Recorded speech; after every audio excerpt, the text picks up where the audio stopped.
My parents just smilingly signed a $50,000 check for my sister to buy a mansion and immediately threw a $5,000 tax debt and a muddy plot of land in my face. They called me the disappointment of the family because at 35 I was still unmarried and forced me to clean up that garbage myself. 3 years later, when my sister drove past that exact piece of garbage land, she called my dad screaming in despair. They will never be able to forget the payback I had prepared. My name is Simone. I am 35 years old, and somehow I am still trying to heal the wounds inflicted by my own family.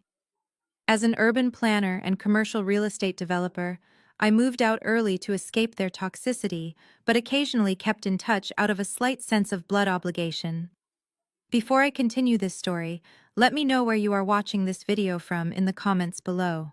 Hit the like button and subscribe to the channel if you have ever had to stand up to relatives who constantly underestimated your worth.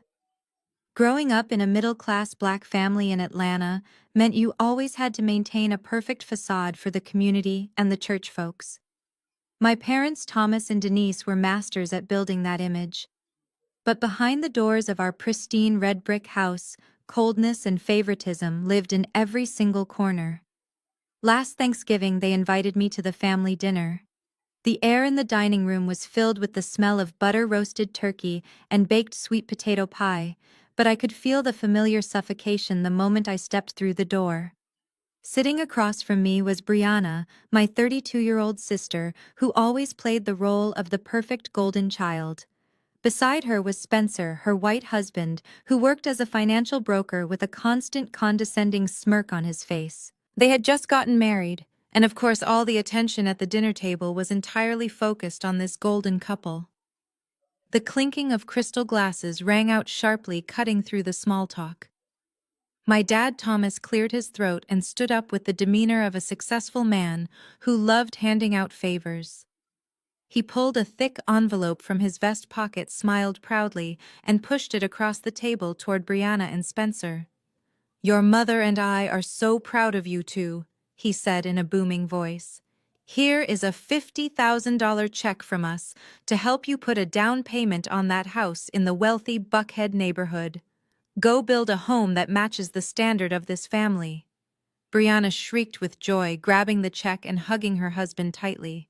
Spencer gave a victorious smirk and gave a slight nod to my dad, as if he had just closed a lucrative business deal. I just sat there taking a sip of red wine, trying hard not to roll my eyes in exhaustion. I was too used to this scene. But right as I was about to set my wine glass down, my mother Denise suddenly turned to me. The affectionate smile on her lips vanished, replaced by a cold and deeply judgmental glare. She pulled a yellowed file folder with frayed edges from under the table and without a single word threw it directly onto the porcelain plate in front of me. The folder landed with a thud, splattering a few drops of barbecue sauce onto my silk blouse. I frowned, looking down at the faded words written on the cover. It was the deed to a swampy piece of land in the far suburbs, the land that Great-Aunt Ruby had left behind before she passed away. My mother tilted her chin up, her sharp voice echoing clearly across the dining room. "This is your portion, Simone. It is an abandoned plot of land with $5,000 in back taxes. You are 35 years old, unmarried with no children, and you contribute absolutely nothing to this household. You have the most free time, so go clean up Aunt Ruby and her mess yourself. Make sure you pay those taxes in full with your own money and do not let that bad debt ruin the perfect credit score of this family."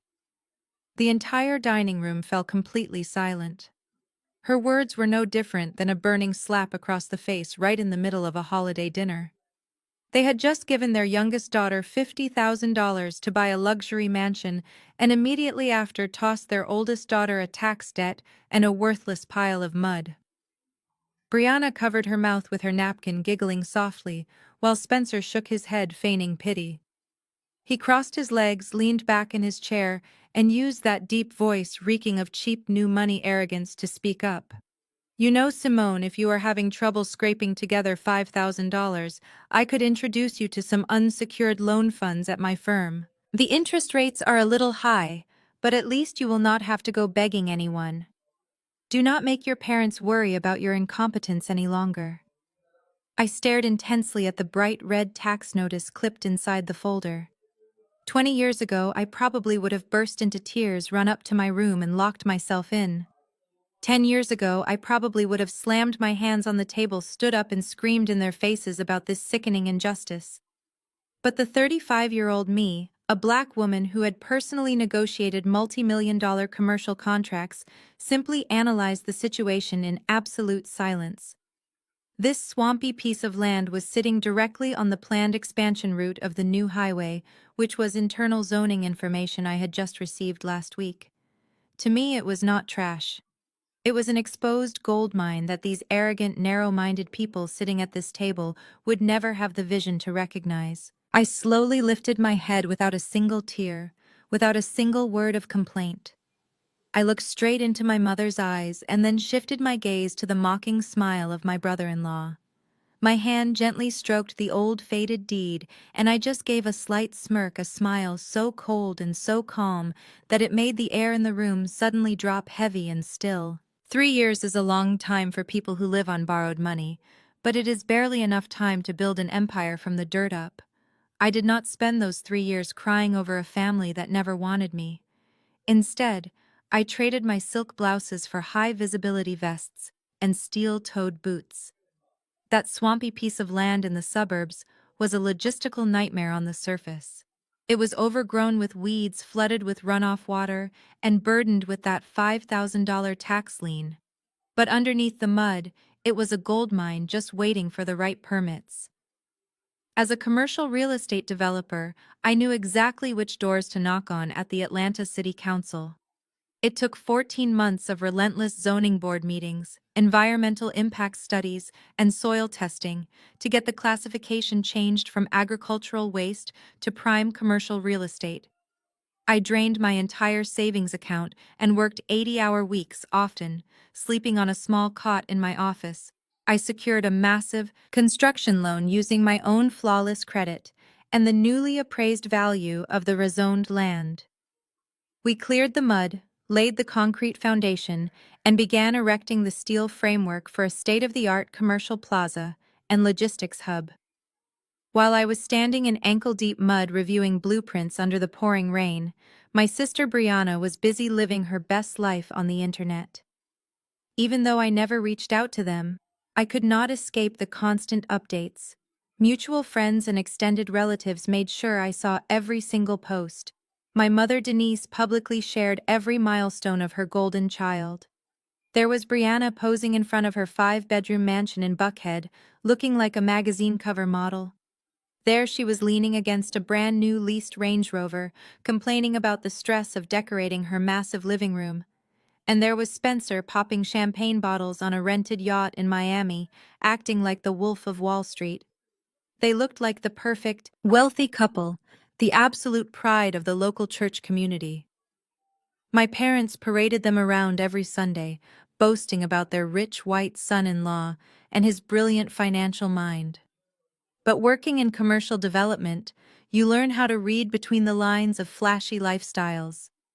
I knew the housing market was shifting. I knew the interest rates on those adjustable mortgages they loved so much were skyrocketing. And I knew that Spencer, with all his arrogant talk, was heavily over-leveraged. They were burning through cash to maintain a flawless facade, while I was quietly pouring concrete to secure a permanent legacy. I was building wealth while they were accumulating debt. By the end of the 3rd year, my project became impossible to hide. The new highway expansion had been officially announced to the public, causing property values in the area to absolutely skyrocket overnight. My site was no longer a muddy secret hidden behind overgrown trees. It was a massive commercial construction zone buzzing with giant cranes, dump trucks, and hundreds of workers wearing hard hats. The main structure of the plaza was already dominating the skyline of the intersection. And right at the front gate, facing the newly paved main road, I had my contractors put up a giant illuminated billboard. It boldly displayed the architectural rendering of the upcoming commercial hub, along with my name proudly listed as the sole developer and owner. I was standing inside the makeshift site office one humid Tuesday morning, going over the final glass facade installations with my lead engineer. The smell of fresh asphalt and welding filled the morning air. My phone suddenly buzzed on the metal desk, vibrating against a stack of blueprints. I glanced at the screen and felt a sudden chill run down my spine. It was a number I had not seen on my screen in 3 full years. It was my father, Thomas. I had blocked their numbers initially, but eventually unblocked them for emergency purposes, though I never actually expected them to reach out. I picked up the phone and pressed it to my ear without saying a single word. I did not hear my father's booming, authoritative voice demanding respect. Instead, the speaker exploded with the frantic, hysterical screaming of my sister. "Brianna Simone, what the hell is going on?" She shrieked, her voice cracking with sheer panic over the loud sound of her car engine. "I am driving past the highway interchange right now. Why is there a multi-million-dollar construction site on our land? You lying, deceitful thief, you stole our inheritance." I simply took a slow sip of my black coffee, smiled at the sweet sound of her crumbling reality, and prepared for the war they were about to bring right to my front gates. I listened to her panting on the other end of the line. The background noise of her car engine roared as if she had pulled over on the shoulder of the highway just to scream at me. "Are you done?" I asked, my voice perfectly steady. "You knew," Brianna shrieked, her pitch reaching a level that forced me to hold the phone away from my ear.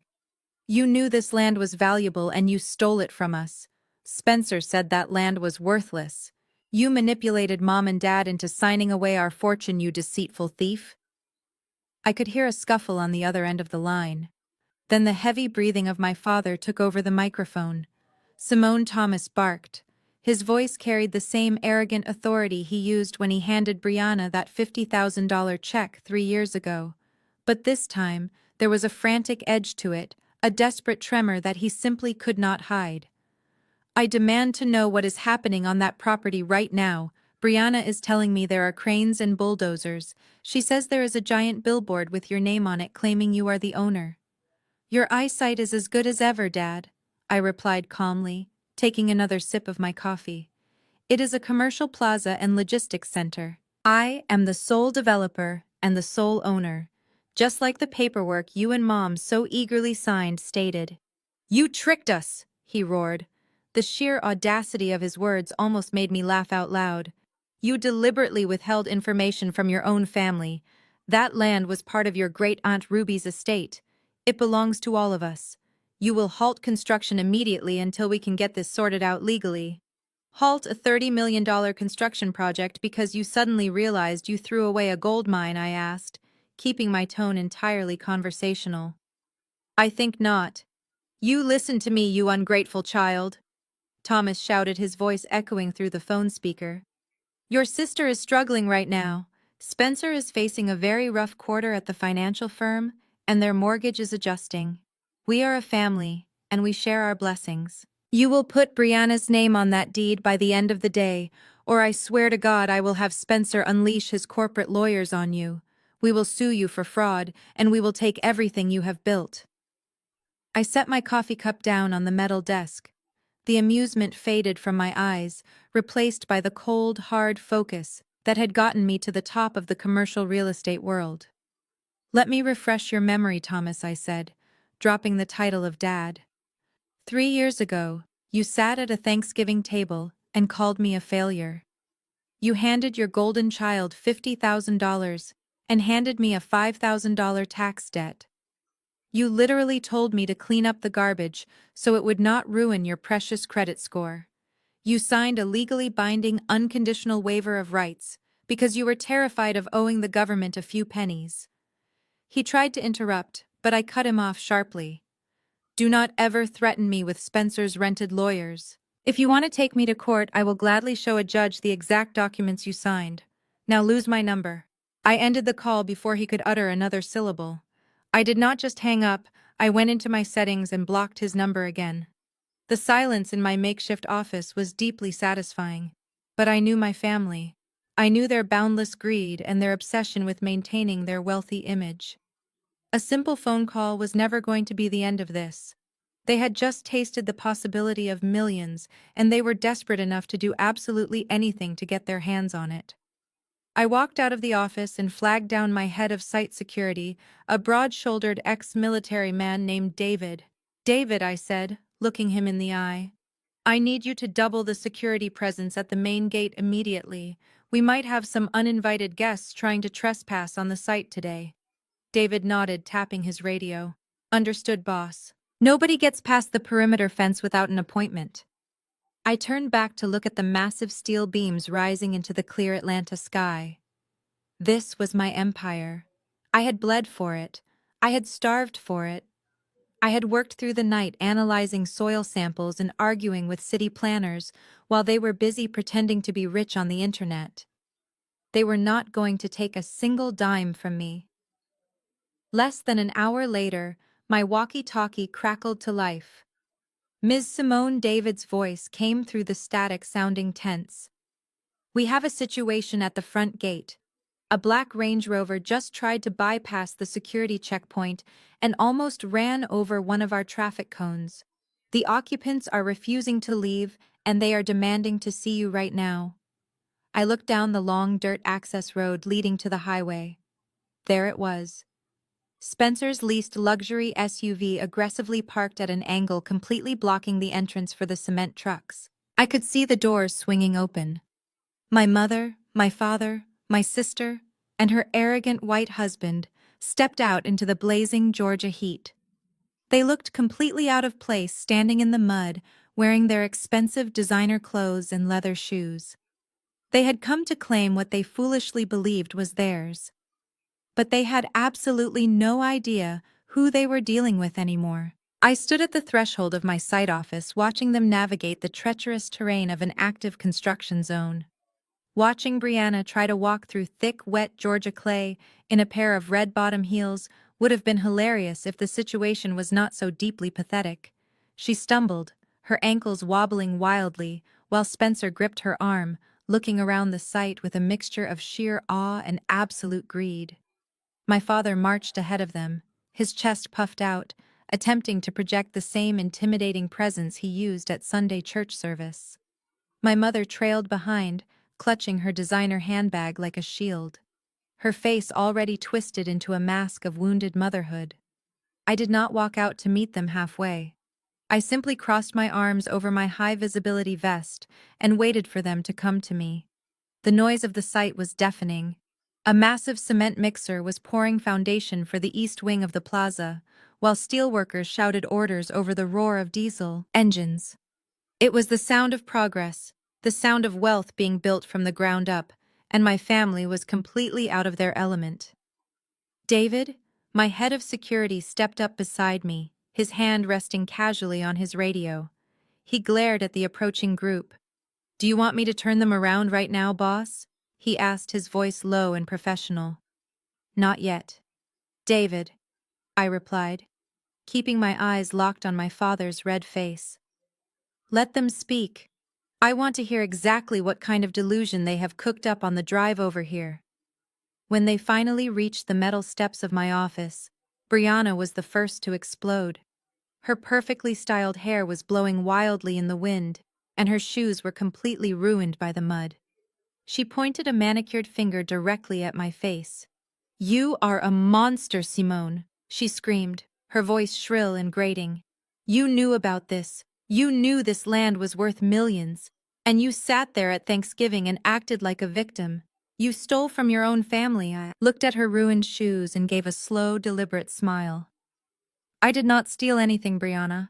I paid $5,000 for a tax lien that none of you wanted to touch.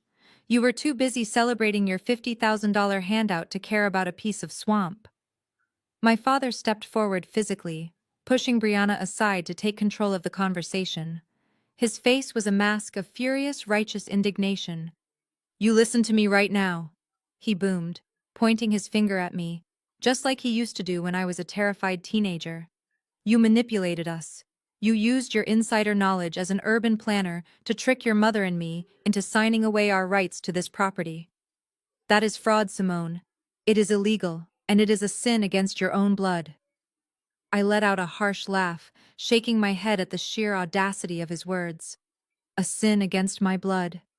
I repeated the words, tasting bitter on my tongue. Where was this deep concern for family 3 years ago? Thomas, where was this love when you handed me a debt and called me a failure in front of your shiny new son-in-law?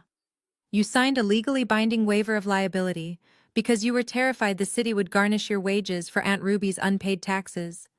You threw me under the bus to protect your pristine credit score. You do not get to play the victim now that the bus has turned into a gold mine. My mother Denise immediately switched tactics. Seeing that anger and authority were not working, she instantly shifted into the role of the heartbroken matriarch. She pressed her hands to her chest, her eyes welling up with fake tears. "Simone, please," she whimpered, her voice trembling with manufactured emotion. "Do not be so cold. We are your family. We raised you. We provided for you. We gave you a roof over your head. You cannot just cut us out of this blessing. God gave us this land to share." She took a step closer, reaching out to grab my arm, but I took a step back entirely out of her reach. "Do not touch me," I warned, my voice dropping to a dangerous whisper. "You did not give me anything except unrealistic expectations and constant criticism. When you found out this land had a tax debt, you literally called it garbage and tossed it on my dinner plate. Now that it is a $30 million commercial development, you suddenly remember. You are my mother. Save the tears, Denise. They do not work on me anymore." That was when Spencer finally decided to step into the ring. He pushed his way to the front, adjusting the cuffs of his expensive tailored suit. He looked at me with that same condescending smirk he wore 3 years ago. The look of a mediocre white man who believed he was the smartest person in any room he walked into. "Let the adults talk for a second," Simone Spencer said, his tone dripping with arrogance. "Look, you pulled a fast one. I will admit it was a clever little scheme for someone in your position. But the game is over now. You are playing in the big leagues and you are completely out of your depth." Gestured around the construction site, waving his hand at the heavy machinery. "I ran a quick background check on your little LLC while we were driving over here. You took out a massive commercial loan to fund this phase of construction. You are leveraged to the hilt. You need this project to stay perfectly on schedule or you will default." I stared at him, my expression completely unreadable. "And what is your point, Spencer?" "My point is that you do not have the resources to fight a prolonged legal battle," he stated confidently, crossing his arms. "I work for one of the largest financial firms in Atlanta. I have corporate attorneys on speed dial. If my father-in-law files a lawsuit claiming deceptive practices and fraud regarding the transfer of this deed, we can tie this property up in litigation for years. We will file an injunction to halt your construction. Your lenders will see the legal risk, and they will freeze your credit line immediately. You will lose everything, Simone." He leaned in, closer, lowering his voice to a threatening growl. "Or you can be smart about this. We will draft an addendum to the deed. You give Brianna a 50% equity stake in the development, and we walk away. You get to keep playing real estate mogul, and the family gets what rightfully belongs to them. It is a win-win." I looked at my family. My father was nodding in agreement, looking at Spencer with absolute pride. My mother was wiping away her fake tears, looking hopeful. Brianna had her arms crossed, looking incredibly smug, as if she had already won the lottery. They actually believed this was going to work. They believed that because I was a black woman, standing alone against a white finance broker and my own toxic parents, I would simply fold under the pressure. I reached into my pocket and pulled out my phone. I tapped the screen a few times, pulling up a digital scan of the exact document they had signed 3 years ago. I held the screen up right in front of Spencer's face. "Read the header of this document." "Spencer," I commanded, my voice echoing over the noise of a passing cement truck. "Read it out loud." Spencer narrowed his eyes, trying to read the bright screen in the sunlight.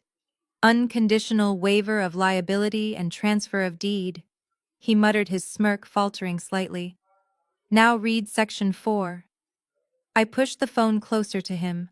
"The part that your beloved father-in-law signed without even reading because he was so eager to get rid of me." Spencer read the text, and his face suddenly went completely pale. The signatory completely and irrevocably surrenders any and all future claims of equity revenue or ownership regarding the property, regardless of any future changes in zoning valuation or commercial development. I locked my phone and slid it back into my pocket. I wrote that contract myself, I said softly, but my words cut through the air like a knife. I had it reviewed by the best real estate attorney in the state of Georgia before I even brought it to that Thanksgiving dinner. There is no legal loophole, Spencer. There is no fraud. They signed it willingly in front of witnesses to avoid a $5,000 tax penalty. If you try to take this to a judge, you will be laughed out of the courtroom, and I will countersue you for frivolous litigation and legal fees. Spencer's jaw clenched tight. The confident, arrogant finance bro persona was rapidly slipping away. He realized he had absolutely no leverage. You are bluffing, he snapped, his voice rising in panic. No bank will continue funding a project with a pending family lawsuit attached to it. I know people in the financial sector. Simone, I can make one phone call and make you financially toxic. I can freeze your assets. I threw my head back and laughed. It was a genuine full-throated laugh that echoed across the site. You think you have power over my funding, Spencer? You are a mid-level regional broker at a firm that leases its office space. I am a commercial developer, building a hub for international logistics companies. You do not know the first thing about my financial backers, and you certainly do not have the power to freeze my assets. Brianna stomped her muddy foot, screaming like a spoiled toddler. It is not fair. We need that money. Simone Spencer made some bad investments, and our house in Buckhead is going into foreclosure. Our mortgage rate adjusted, and we cannot afford the payments. You have millions of dollars right here. You are supposed to be my sister. The truth finally came spilling out. The golden couple was completely broke.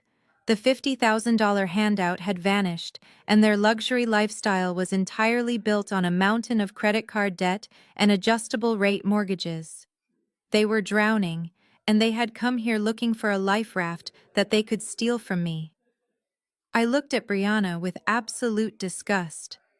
3 years ago, Spencer told me to get a high-interest loan to survive. He told me not to bother the family with my incompetence. Well, Brianna, my advice to you is the exact same. Go find a payday lender. Downsize your life. Sell that ridiculous Range Rover. But you are not getting a single penny from this property. My father took a threatening step toward me, raising his hand as if he was going to grab me by the collar. You insolent little brat, he roared. I brought you into this world and I can ruin you. I will not let you humiliate your sister like this. Before his foot even hit the top step of the office, David moved. He stepped squarely between me and my father, placing a massive hand directly on my father's chest, stopping him dead in his tracks. 2 other security guards dressed in tactical gear instantly materialized from behind the office trailers, flanking David with their hands resting firmly on their utility belts. Step back, sir, David ordered, his voice completely devoid of emotion, but carrying a lethal warning. You are trespassing on private property. If you take one more step toward Ms. Simone, I will forcibly restrain you and have you arrested for assault. My father froze, his eyes wide, as he looked at the 3 massive security guards towering over him. He had spent his entire life bullying his wife and his daughters, but he had absolutely no courage when faced with actual physical consequences. He slowly lowered his hand, taking a step back into the mud. Escort these people off my sight. David, I instructed, turning my back on my family. If they refuse to leave, call the police and press charges for criminal trespassing. If they ever show up at this gate again, do not even bother talking to them. Just call the authorities immediately. Understood, boss, David said. He gestured toward the gate with his thumb. All right, folks. Party is over. Back to your vehicle right now. Let us go move it. Spencer tried to stand his ground, puffing out his chest. Do not touch me. I know my rights. He spat, adjusting his suit jacket. We are leaving. But this is not over, Simone. You hear me? I will destroy your reputation. The security guards formed a wall and began aggressively walking them backward toward the exit. Brianna suddenly stopped crying. The desperate sister act completely vanished. She reached into her designer handbag and pulled out her latest iPhone. She held it up, pointing the camera directly at me and the security guards. She expertly pressed a button and instantly contorted her face into a mask of pure agony, forcing fresh tears to stream down her perfectly contoured cheeks. She hit record and began sobbing dramatically for the camera. "Please, someone help us!" she wailed into the microphone, walking backward toward the car. "My sister Simone is having us violently thrown off our own family property. We just came to ask for help because we are struggling, and she sent armed thugs to attack my elderly parents. Please, share this video. She stole our inheritance." I watched her perform her ridiculous digital theater completely unbothered. They were walking right into a trap they could not even comprehend. Let them post their videos. Let them cry to their church friends. Because they had no idea that my final devastating move was already in motion, and Spencer was about to lose a lot more than just a foreclosure on his house. By the time the sun set that evening, Brianna had already edited and uploaded her little performance to every social media platform she could access. The video was a masterclass in manipulation. She had completely cut out the part where my father tried to physically attack me and where Spencer threatened to destroy my reputation. Instead, the clip only showed her standing in the mud, tears streaming down her face, while my heavily armed security team marched her elderly parents backward toward the exit. Within hours, the video had gone viral within our local Atlanta community, especially among the congregation of our family church. My phone began ringing incessantly with calls and text messages from aunts, uncles, and church elders I had not spoken to in years. They called me a disgrace, a greedy monster, and a terrible daughter. Pastor Miller even left a deeply disappointed voicemail suggesting I needed spiritual counseling to cleanse my heart of such unnatural greed. I did not answer a single call. I simply muted my phone, poured myself a glass of red wine, and continued reviewing the structural blueprints for the logistics hub. Public opinion did not pay my contractors, and church gossip did not lay concrete. But the next morning, the real consequences of Spencer's arrogant threats began to materialize. I was sitting in my downtown corporate office, going over the quarterly budget, when my direct line rang. It was Richard, the senior loan officer at the commercial bank, funding my $30 million construction project. "Simone, we have a serious problem," Richard said, his voice tight with professional anxiety. "Our risk management department just flagged your portfolio. We received a formal notice of pending litigation from a corporate law firm representing your father Thomas and your brother-in-law Spencer. They are claiming fraudulent transfer of deed and demanding an immediate injunction on all construction activities." I leaned back in my leather chair, staring out the window at the Atlanta skyline. "So Spencer actually found a lawyer desperate enough to take the case?" I asked, keeping my tone completely level. "It is worse than that." Richard sighed. "Spencer used his position at his financial firm to back-channel the complaint. He essentially threatened that his firm would pull their institutional investments from our bank if we continued funding a contested asset." My hands are tied. "Simone, until this legal dispute is resolved, the bank is freezing your credit line. You have enough capital to keep the site running for maybe 2 weeks, but after that we cannot disperse the next phase of funds." I thanked Richard and hung up the phone. Spencer thought he had me cornered. He thought that by cutting off my oxygen I would suffocate and crawl back to them begging for a deal. He was about to learn that I did not just build buildings, I built traps. Before I could even formulate my next move, my office receptionist buzzed my intercom. "Ms. Simone," she said, her voice laced with confusion and a hint of panic. "Your family is here in the lobby. They are causing quite a scene. They bypassed my security at the construction site, so they decided to ambush me at my corporate headquarters." I walked out of my private office and stood at the glass double doors of the reception area. There they were standing in the middle of the sleek marble lobby. My father was wearing a sharp suit, looking around at the expensive modern decor. With a mixture of intimidation and intense greed, Brianna was clinging to Spencer's arm, wearing dark sunglasses indoors to hide her supposedly tear-swollen eyes. But it was my mother Denise who was putting on the performance of a lifetime. She was clutching the edge of the receptionist's desk, her voice trembling loud enough for all my employees to hear. "We just want to see our daughter," she sobbed, dabbing her eyes with a tissue. "We have not slept all night. She is hiding our ancestral assets and letting us face financial ruin while she sits up here in this glass tower. Please just tell her that her mother is begging for 5 minutes of her time." My receptionist looked completely mortified, unsure of how to handle the hysterical elderly woman. I pushed open the glass doors and the lobby instantly fell silent. Save the tears. "Denise," I said, my voice echoing off the marble floors, "you are wasting your performance on people who do not care. Get inside the conference room right now before I have building security drag you out by your designer coats." They immediately dropped the victim act and marched into the large glass-walled conference room. I followed them in, closing the heavy door to block out the stares of my staff. I did not offer them a seat. I stood at the head of the long mahogany table, crossing my arms. "You have exactly 3 minutes," I stated coldly. "Speak." My mother instantly slipped back into her gentle, heartbroken mother persona. She reached across the table, attempting to grab my hand, but I pulled it away. "Simone, how could you be so cruel?"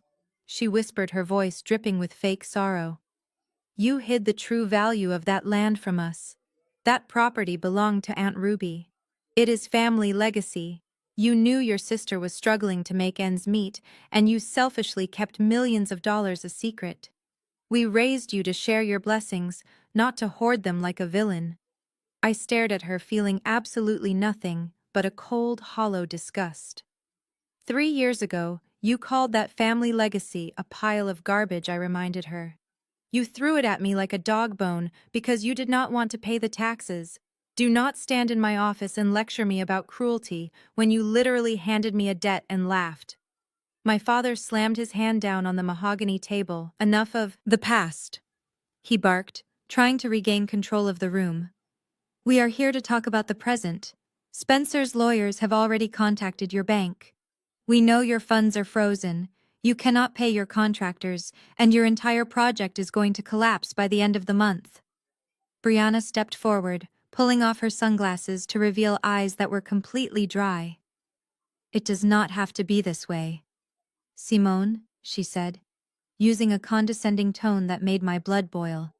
"We are family, and family is supposed to support each other when things get tough. Spencer and I are facing foreclosure and you have an empire. It is only fair that we split it." She reached into her designer bag and pulled out a thick legal document, slapping it down on the table. "We are willing to be reasonable," she continued. "Sign over a 50% equity stake in the commercial plaza to me and Spencer. We will drop the lawsuit.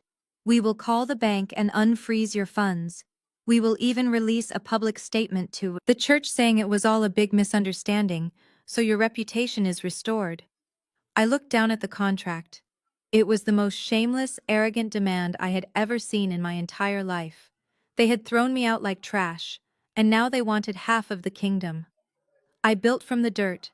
I reached out, picked up the legal document, and calmly tore it straight down the middle.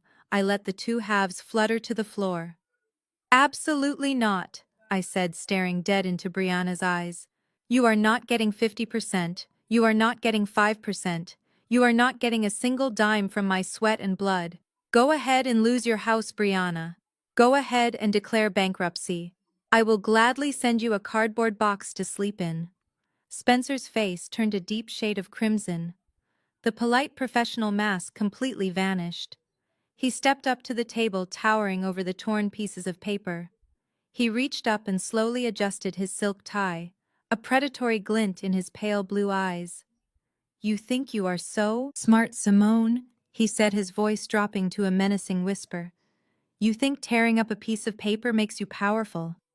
I just froze a $30 million credit line with one phone call. I work with the biggest financial sharks in this city. You are just a local developer playing in a sandbox.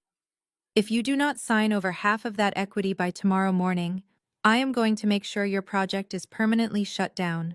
I will drag this out in court until you are completely bankrupt, and then I will buy that land at auction for pennies on the dollar. I will take it all anyway. He leaned closer, planting his palms on the table. So what is it going to be? Simone? Are you going to be smart and give your family what they deserve? Or are you going to lose everything you have ever worked for? I did not flinch. I did not back away. I simply smiled. It was a smile so chilling and so confident that Spencer's arrogant expression faltered for a fraction of a second. I am going to destroy you, Spencer, I whispered back. You just brought a lawsuit to a gunfight, and you have absolutely no idea who actually owns the company you work for. Spencer stared at me for a long, heavy moment before a loud, forced laugh erupted from his chest. It was a hollow, nervous sound, but he quickly masked it with the practiced arrogance of a man who had spent his entire career failing upward. He shook his head, adjusting his expensive silk tie as if trying to physically brush off my warning. You are bluffing, Simone, he said, his voice dripping with that signature Wall Street condescension. You think throwing around vague corporate threats is going to scare me? I am a senior director at a global equity firm. You are just a local developer who got incredibly lucky with a municipal zoning change. He placed both of his hands flat on the mahogany table, leaning his weight forward to try and physically intimidate me. Let us talk about your reality, Simone, he sneered. I have seen the public filings for your LLC. I know exactly what your capital stack looks like. You are highly leveraged, and your debt-to-equity ratio is a ticking time bomb. If my legal team files a formal injunction citing title fraud, it will immediately trigger a material adverse change clause in your loan covenants. Your mezzanine financing will evaporate, your senior lenders will call in the debt, you will be in default before the weekend is over. He stood up straight, puffing out his chest, looking around the room as if he had just delivered a fatal blow in a boardroom battle. You do not have the liquidity to fight a protracted legal war against institutional investors. He continued, his tone turning mockingly sympathetic. You are just a single black woman playing a high-stakes game completely on her own. The old boys' club of real estate and finance will eat you alive the second you show weakness. So stop pretending you have some secret leverage over my firm, and sign the damn papers before I personally ensure your company is liquidated. I looked past Spencer and focused on my parents. My father Thomas was nodding along to Spencer's financial jargon. Even though I knew for a fact he did not understand a single word of it, he was just blindly following the confident white man in the tailored suit, believing that proximity to Spencer's perceived power elevated his own status. My mother, Denise, stood quietly behind them, her face an absolute mask of entitlement. They were perfectly willing to stand there and watch this arrogant, mediocre man threaten their daughter's livelihood and insult her intelligence. They were not my family. They were just parasites looking for a new host. I did not raise my voice. I did not argue about loan covenants or liquidity ratios. I simply reached under the edge of the conference table and pressed the silent security button wired directly to the building lobby. Spencer, you have built your entire identity on the illusion of power, I said, my voice completely calm and devoid of emotion. But the difference between you and me is that you work for a paycheck. I own the building. Before Spencer could formulate another arrogant response, the heavy glass doors of the conference room swung open. Terrence, my head of corporate security, stepped into the room, followed by 3 other heavily muscled guards dressed in immaculate dark suits. Terrence was a towering figure, a former defensive tackle who ran my security detail with military precision. You rang, Miss Simone? Terrence asked, his deep voice rumbling through the tense room. Yes, Terrence, I replied, keeping my eyes locked on Spencer. This meeting is over. These individuals are trespassing on corporate property. Please escort them out of the building immediately. If they resist or raise their voices, feel free to physically remove them. My father immediately bristled his pride. instantly wounded by the presence of the security team. "Now hold on just a minute, Simone," he barked, trying to use his booming dad voice. "You cannot throw us out like common criminals. We are your parents. I am your father, and I demand respect." Terrence did not even wait for my command. He stepped squarely in front of my father, completely blocking his view of me. "Sir, it is time to leave." Terrence set his tone polite, but leaving absolutely no room for negotiation. "Step toward the elevator. Right now." Spencer tried to intervene, grabbing his ripped contract from the floor and pointing a finger at my security chief. "Do not touch him," Spencer ordered, trying to assert his fake dominance. "We are in the middle of a legal negotiation. You lay a hand on me or my family, and I will sue this entire company for assault. I will have your badge and your job by the end of the day." Terrence looked down at Spencer with an expression of sheer boredom. "I do not wear a badge, sir," Terrence replied deadpan. "I wear a tailored suit, paid for by Ms. Simone. Now walk." When Spencer refused to move stubbornly, planting his feet, Terrence simply nodded to the other guards. In one swift, coordinated movement, two guards stepped forward and firmly grabbed Spencer by his upper arms. They did not strike him, but their grip was like a steel vise, completely immobilizing him. Spencer's eyes went wide with shock as his feet were practically lifted off the expensive carpet. "Hey, get your hands off me!" he yelled, his polished Wall Street persona instantly crumbling into sheer panic. I said, "Let me go. Do you know who I am?" Brianna let out a dramatic shriek, grabbing onto Spencer's sleeve as the guards began marching him toward the glass doors. "Simone, call them off!" she screamed, her voice echoing shrilly in the confined space. "This is illegal. You are a monster!" My mother gasped, clutching her chest as if she were about to faint, while my father furiously muttered under his breath, pacing backward toward the exit to avoid being grabbed. Himself, I stood at the head of the table and watched the entire spectacle with absolute cold satisfaction. The walk of shame through my corporate headquarters was a masterpiece. My employees stood at their glass-walled cubicles and offices watching in stunned silence as the arrogant finance broker who had marched in demanding millions was now being forcefully dragged out by his elbows. Spencer kicked and struggled, his face turning a vibrant shade of purple, his expensive silk tie flying wildly over his shoulder. He shouted threats about lawsuits, SEC investigations, and ruining my life. But his words were completely muffled by the sheer humiliation of his physical removal. Brianna stumbled in her designer heels, trying to keep up with the guards, while my parents followed closely behind, heads bowed in absolute disgrace. They were paraded through the pristine marble lobby, past the front reception desk, and directly toward the heavy revolving glass doors. Terrence and his team pushed them through the exit. They stumbled out onto the blazing hot Atlanta pavement, the sudden blast of city heat and exhaust fumes hitting them. Immediately, Spencer lost his footing and tripped over the curb, landing hard on his hands and knees, right in front of a busy downtown intersection. His tailored suit pants tore at the knee, and the contents of his leather briefcase spilled out onto the dirty concrete. My father rushed forward to help him up, looking around frantically to see if anyone in the bustling business district was watching them.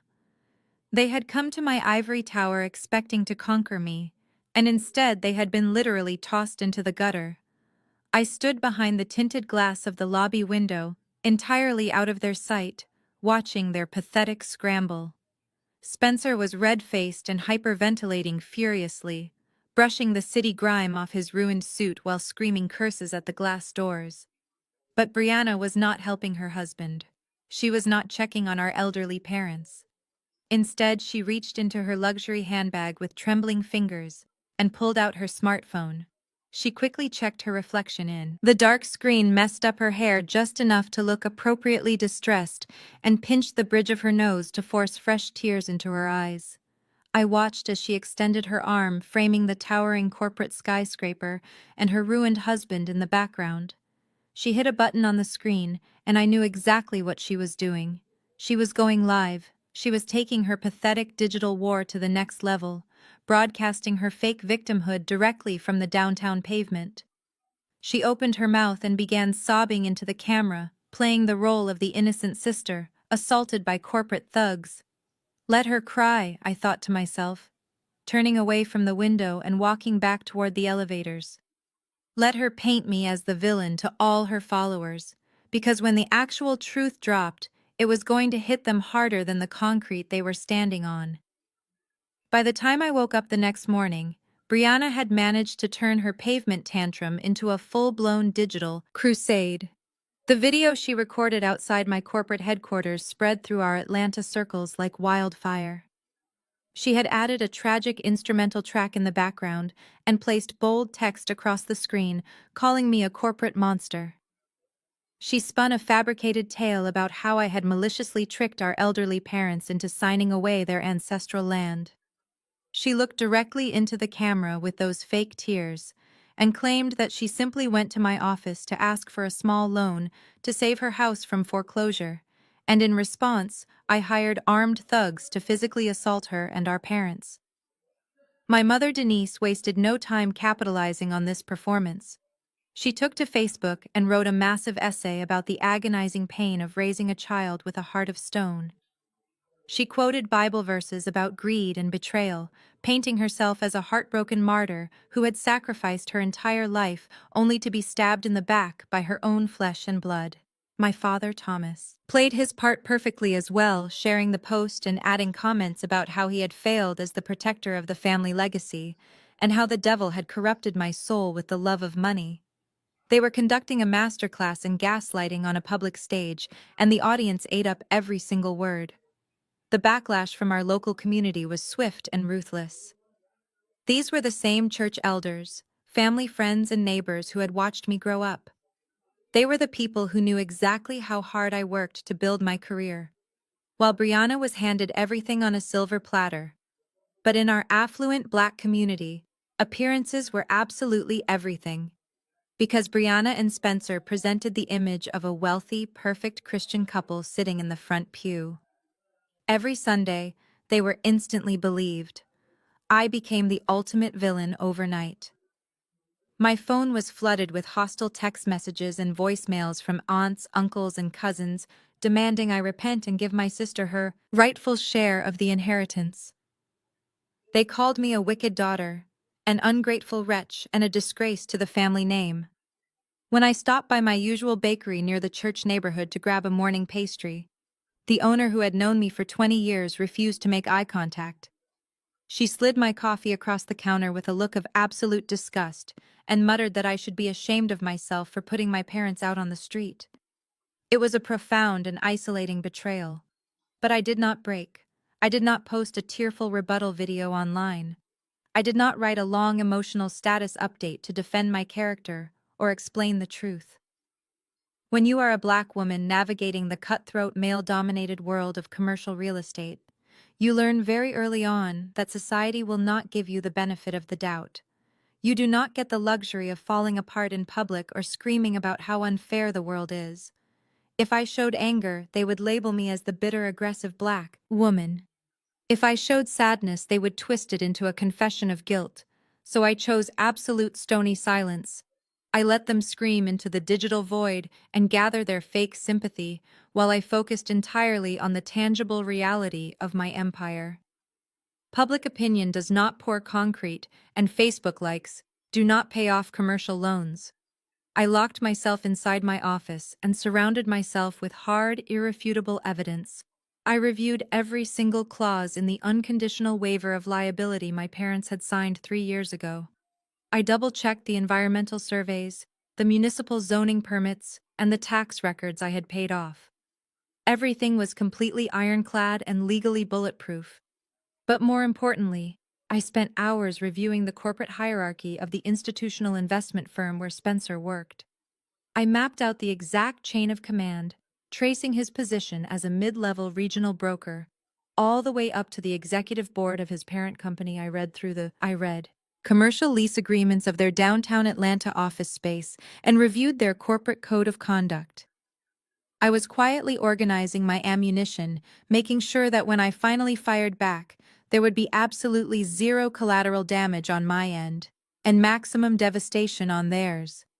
For 3 days, the public smear campaign raged on outside my walls while I sat in the eye of the storm, perfectly calm. I was reviewing the steel shipment schedule for the east wing of the commercial plaza, feeling completely in control of the situation. But my family was toxic. And toxic. People are like a virus that always finds a way to seep into the tiny cracks of your foundation. It happened on a Thursday afternoon, just as the rain started pouring down over the city. The heavy mahogany door to my private office suddenly flew open without a knock. My executive assistant Maya rushed into the room, her face completely drained of color. She was a sharp, capable professional who never panicked, but right now, she was clutching a yellow legal pad, and her hands were visibly shaking. "Simone, we have a massive emergency," she gasped, struggling to catch her breath as she closed the door behind her. I stood up from my desk, my instincts instantly screaming that Spencer had actually managed to execute his cowardly threat. "What is it, Maya?" I asked, keeping my voice dangerously low and steady. She looked at me with sheer terror in her eyes, knowing exactly what this news meant for our company. "I just got off the phone with the senior underwriters at the commercial bank," she stammered, dropping the legal pad onto my desk. "The bank is officially freezing our accounts, Simone. They saw the viral video your sister posted, and this morning they received the formal notice of pending litigation from Spencer's corporate lawyers. The compliance department convened an emergency meeting and deemed our project a high-risk public relations liability." Maya took a shaky breath, pointing at the notes on the pad. "They are temporarily halting the disbursement of the Phase 2 construction funds. They refuse to release another dollar until the title dispute is completely resolved in a court of law." The silence in the room was deafening. I looked out the window, watching the rain hit the glass, realizing the sheer magnitude of what my family had just done. "If we do not get that capital by Monday morning," Maya whispered, her voice breaking, "the contractors will walk off the site, the suppliers will cancel our material orders, and the entire project will collapse into default." I looked at Maya as the weight of her words settled into the quiet space of my office. The rain continued to beat against the large glass windows, sounding like a ticking clock counting down the final hours of my empire. "Thank you, Maya," I said, my voice remaining completely steady, despite the absolute chaos erupting in my mind. "Do not tell anyone else in the office about this yet. Keep the staff focused on their daily tasks and let me handle the bank." Maya nodded, swallowing hard before she turned and quietly left the room, closing the heavy door behind her. I sat alone at my desk, taking a deep breath to center myself. Spencer had actually done it. He had used his firm as a weapon, leveraging their massive institutional portfolios to intimidate my regional commercial bank.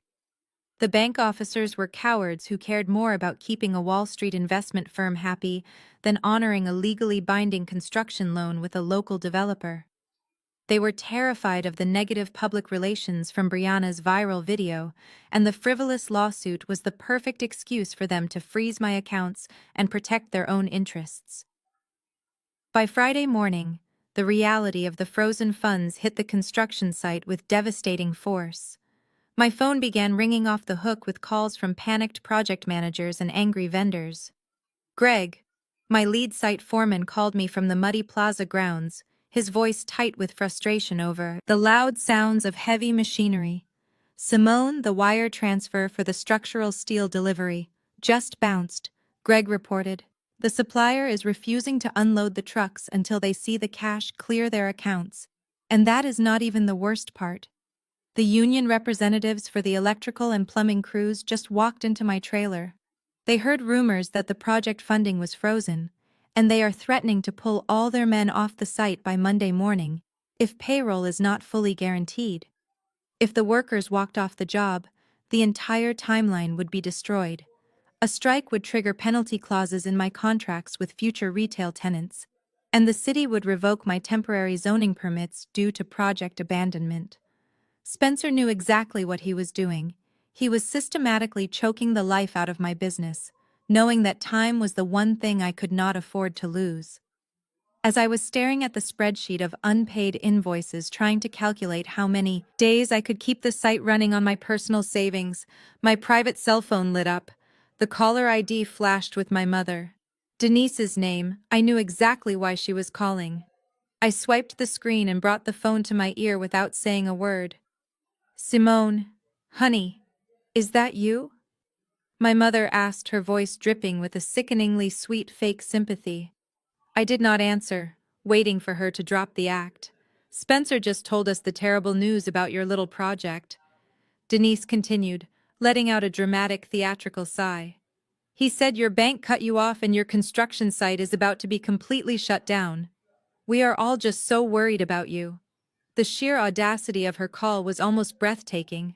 She was calling to gloat over the financial ruin she and her golden son-in-law had orchestrated. "I know you are probably panicking right now, but you need to listen to reason," my mother said, her tone shifting from fake sympathy to condescending authority. "This is exactly what happens when you try to bite off more than you can chew. Real estate and high finance are cutthroat businesses, Simone. It is simply too much stress for a single woman to handle all by herself. You do not have the temperament or the connections for this kind of high-level corporate warfare." I gripped the edge of my mahogany desk, my knuckles turning white. "Just swallow your pride and do the right thing," Denise urged, her voice echoing in the quiet office. "Hand the deed over to your brother-in-law. Spencer is a professional finance director. He knows how to talk to the bankers and he can fix this entire mess by the end of the day. Let the men handle the big business. Simone, sign the equity over to Brianna and Spencer before you lose absolutely everything and end up bankrupt." The absolute misogyny and toxic manipulation in her voice made my blood run ice cold. My own mother was using my gender and my single status as weapons to gaslight me into surrendering my life's work to a mediocre white man who was currently drowning in his own debt. She actually believed that because I was a black woman, I would eventually crack under the pressure and submit to the nearest male authority figure. "You are right about one thing, Denise," I said, my voice dangerously calm. "This is a cutthroat business, and you are about to find out exactly how deep the cuts go." I ended the call and tossed the phone onto my desk. I did not shed a single tear. I did not feel an ounce of despair. The brief moment of panic I felt earlier had completely evaporated, replaced by a burning razor-sharp focus. Spencer had thrown his best punch, and he foolishly assumed I was going to stay down on the mat. He thought my power ended at the boundaries of my construction site. I walked over to the executive closet in the corner of my private office. I reached past the casual blouses and everyday workwear and pulled out my armor. It was a pristine, perfectly tailored black designer suit. I slipped on the matching blazer, adjusted the sharp lapels, and stepped into a pair of black leather stilettos. I checked my reflection in the full-length mirror. Staring back at me was not the helpless victim my family desperately wanted me to be. Staring back at me was the owner of a $30 million commercial plaza. A woman who had clawed her way to the top of the Atlanta real estate market through sheer brilliance and relentless grit. I grabbed my sleek leather briefcase and placed the original copies of my land deed, the bank loan covenants, and a very special corporate dossier inside. I walked out of my office and approached Maya's desk. "Cancel every single meeting I have for the rest of the afternoon," I instructed my assistant. "And Maya, call Greg at the site. Tell him to assure the union reps that payroll will be cleared by Monday morning. Tell the suppliers to park their trucks and wait. No one is walking off my site." Maya looked up at me, her eyes widening as she took in my sharp appearance and the absolute cold determination in my voice. "Where are you going, Simone?" she asked. "I am going to fix this," I replied without breaking stride. I walked out of my corporate headquarters and took the private elevator down to the underground parking garage. I got into my sleek black car, gripped the leather steering wheel, and pulled out into the pouring Atlanta rain. I was not driving to the local bank to beg a cowardly loan officer for an extension. I was not driving to Spencer's leased house in Buckhead to negotiate a settlement with my toxic family. I merged onto the highway, heading straight for the towering skyscrapers of the downtown financial district. I was driving directly to the global headquarters of the massive institutional investment group that owned Spencer's entire firm. He wanted to play corporate warfare and use his boss's money to bully me. I was going to walk right into his parent company and show the real sharks exactly what kind of liability Spencer had become. The towering glass structure in glass of Sterling Global Enterprises pierced the gray rain clouds over downtown Atlanta. I handed my car keys to the valet and walked through the revolving doors with the absolute certainty of a woman who held all the winning cards. Sterling Global was not just a massive financial conglomerate. They were the parent company that owned the international retail chain, slated to be the anchor tenant of my commercial plaza. And more importantly, they were the umbrella corporation that controlled the boutique equity firm, where my brother-in-law Spencer played at being a powerful executive. I did not have an appointment. But when you are the sole developer, building a flagship regional hub for a billionaire, CEO doors tend to open very quickly. Within 15 minutes of speaking to the executive receptionist, I was escorted to the top floor and ushered into a sprawling corner office overlooking the entire city. Sitting behind a massive mahogany desk was Harrison Cole, the chief executive officer of Sterling Global. He was a sharp, silver-haired titan of industry who valued efficiency and profit above absolutely everything else. Simone, he said, standing up to button his suit jacket as I walked in. This is an unexpected surprise. My development team tells me your site progress is 3 weeks ahead of schedule. So what brings you to my office on a rainy Friday afternoon? I took a seat in the leather chair opposite his desk and placed my sleek briefcase on my lap. We have a slight complication, Harrison, I said, keeping my voice perfectly level and strictly professional. The regional bank funding my construction loan just froze my accounts this morning. They are halting the Phase 2 disbursement, which means my contractors will walk off the site by Monday, and your flagship retail location will be severely delayed. Harrison's welcoming smile instantly vanished, replaced by the cold, calculating glare of a corporate predator. Why would they freeze a fully secured loan, he demanded. Because they received a formal notice of pending litigation regarding the title of the land, I explained.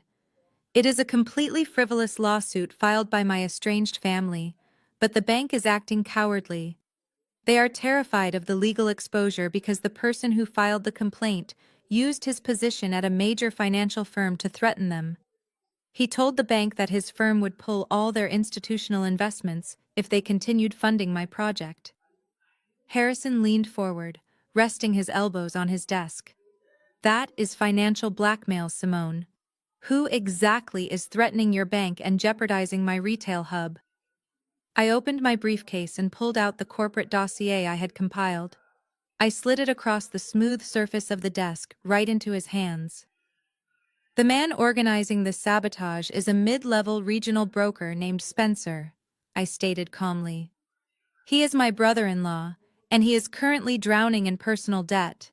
He filed this baseless lawsuit to extort millions of dollars from my company. But here is the interesting part. Harrison Spencer works for your financial subsidiary. He is actively weaponizing the Sterling Global name and leveraging your institutional portfolios to settle a personal family vendetta. Harrison opened the folder, and his eyes scanned the documents. I watched the color drain from his face as the reality of the situation set in. A low-level employee in one of his branch offices was engaging in rogue extortion, threatening a $30 million development where his own parent company was the primary tenant. Spencer was essentially using Harrison's money to destroy Harrison's own investment. This is absolutely unacceptable. Harrison growled, his voice dropping to a dangerous whisper. This broker is exposing my entire corporation to massive legal liability. I will have him terminated and escorted out of his building before the hour is over. I will personally call your bank and clear this up. I held up a hand, stopping him before he could pick up his desk phone. Do not call my bank. Harrison, I do not want to do business with cowards who freeze my assets at the first sign of trouble. I came here with a different proposal. Harrison paused, looking at me with a mixture of curiosity and deep respect. I am listening, he said. Sterling Global has a massive private equity division. I continued leaning forward to match his intense energy. Buy out my construction loan from the regional bank today. Become my direct lender.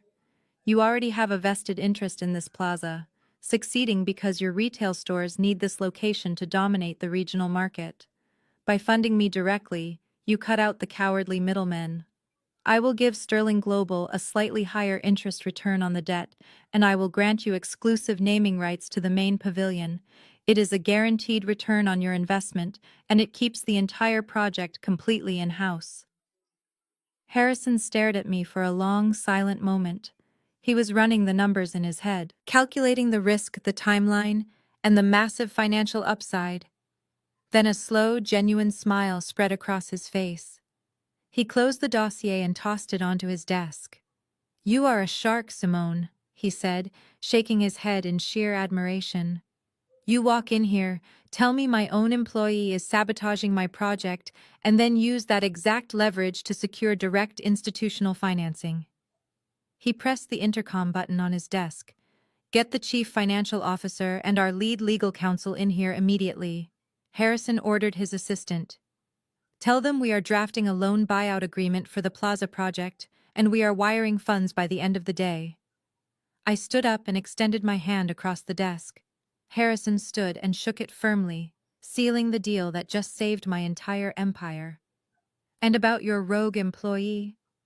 Spencer, Harrison added, his eyes narrowing with corporate ruthlessness. "Leave him to me. I am going to make an example out of him that this financial district will never forget." I thanked Harrison and walked out of the skyscraper, feeling like a completely new woman. The rain had finally stopped, and the Atlanta sun was beginning to break through the heavy gray clouds. I got back into my car and drove straight to my construction site. The muddy grounds were bustling with activity, the giant cranes swinging steel beams high into the air. The union workers were busy, the cement trucks were rolling, and my project was completely untouchable. I parked my car and walked toward my makeshift site office, taking a deep breath of the fresh, wet air. My security chief, David, was waiting for me at the bottom of the metal stairs. He had a strange expression on his face, and he was holding a thick manila envelope. "What is the situation, David?" I asked, adjusting my blazer. "A process server showed up at the front gate about 20 minutes ago, boss," David said, handing me the heavy envelope. "He insisted on leaving this for you. It is official, legal documentation." I took the envelope and looked at the return address printed in bold black ink. It was from the downtown corporate law firm that Spencer had hired. I slid my finger under the flap and pulled out the thick stack of papers. It was the official summons and complaint. My father, Thomas, and my brother-in-law, Spencer, were officially suing me for fraud, deceptive business practices, and demanding an immediate injunction to seize my property. They had actually pulled the trigger. They had officially taken their greedy extortion attempt into the realm of a documented legal battle. I looked down at the court summons, and a slow, dark smile spread across my face. They thought this piece of paper was my death warrant. They thought they had me backed into a corner, terrified and broke. They had absolutely no idea that I had just secured unlimited backing from the biggest financial titan in the city, and that Spencer had just destroyed his own career. I tapped the thick legal document against the palm of my hand. "Let us go to court," I whispered to myself.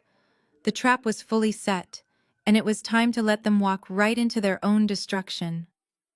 I sat at my desk and slowly turned the pages of the official court summons, reading through the ridiculous allegations my family had actually managed to put into print.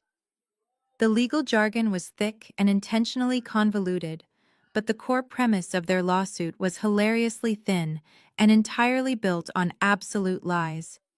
Spencer and his rented corporate attorneys were claiming that I had used undue influence and deceptive business practices to trick my parents into signing away the deed. They alleged that I had illegally hidden the municipal zoning plans from my own family and caused them severe emotional and financial distress. According to the paperwork, they were demanding an immediate halt to all construction on the site, a full audit of my LLC, and a mandatory transfer of 50% of all current and future assets to Brianna. It was a masterclass in sheer audacity, but from a purely legal standpoint, it was a desperate fishing expedition. They had absolutely no concrete evidence of fraud, because no fraud had ever taken place. They were simply hoping that the threat of a prolonged, expensive legal battle would terrify me into a quick settlement. The ink on the summons was barely dry when my private cell phone began to vibrate across my desk. The caller ID flashed with my father. Thomas' name. He had timed his phone call perfectly, waiting just long enough for the process server to hand me the envelope before swooping in to play the role of the merciful patriarch. I swiped the screen and brought the phone to my ear, remaining completely silent. "You got the papers, Simone?" Thomas stated, his voice booming with a sickening level of forced authority. "Yes, Thomas. I received your little delivery," I replied, leaning back in my leather chair. "I hope you are not paying those lawyers by the hour, because this complaint is completely baseless. Do not play tough with me, little girl." My father snapped his patience instantly, wearing thin. "Spencer does not play around, and his legal team is top tier. They already froze your bank accounts, and by Monday they will have a judge sign an injunction that locks the gates of your construction site. You are bleeding cash, Simone, and you do not have the stamina to survive a corporate war of attrition." I kept my breathing steady, refusing to give him the satisfaction of hearing even a hint of stress in my voice. "So what exactly is the purpose of this phone call, Thomas? If you are so confident in your legal strategy, then I will simply see you in court." "We do not want to destroy you, Simone," my father said, shifting his tone to sound like a reasonable peacemaker. "We are a family, and we do not want to drag our own flesh and blood through the mud in a public civil court. You know exactly how the media and the legal system look at wealthy black families when we start tearing each other apart over money. Do not embarrass our community like this, Simone. Do not be the reason our family name becomes a local scandal." I almost laughed out loud at his blatant manipulation. He was actually trying to use my race and our standing in the local black community as a weapon to guilt-trip me into surrendering my empire. He was perfectly fine with throwing me away 3 years ago to protect his own credit score, but now he suddenly cared about the optics of family unity. "We are willing to offer you a way out," Thomas continued, lowering his voice to a conspiratorial whisper. "Spencer and Brianna are reasonable people. They do not want to take everything from you, even though they easily could. Just wire $2 million to Spencer's account by the end of the week. A simple, clean settlement. If you pay the $2 million, I will personally make sure Spencer drops the lawsuit and calls off the bank.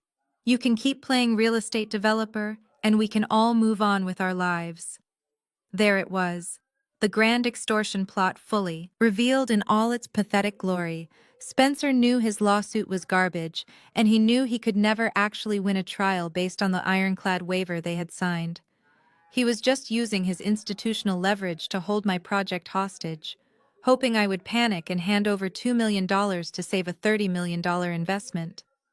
In a normal situation, a desperate local developer might actually consider paying the ransom just to unfreeze their credit line and keep their contractors working. But I was not desperate, and my credit line was no longer under Spencer's control. I let his ridiculous demand hang in the absolute silence of the room for several long seconds, letting him believe that I was actually sweating over the numbers.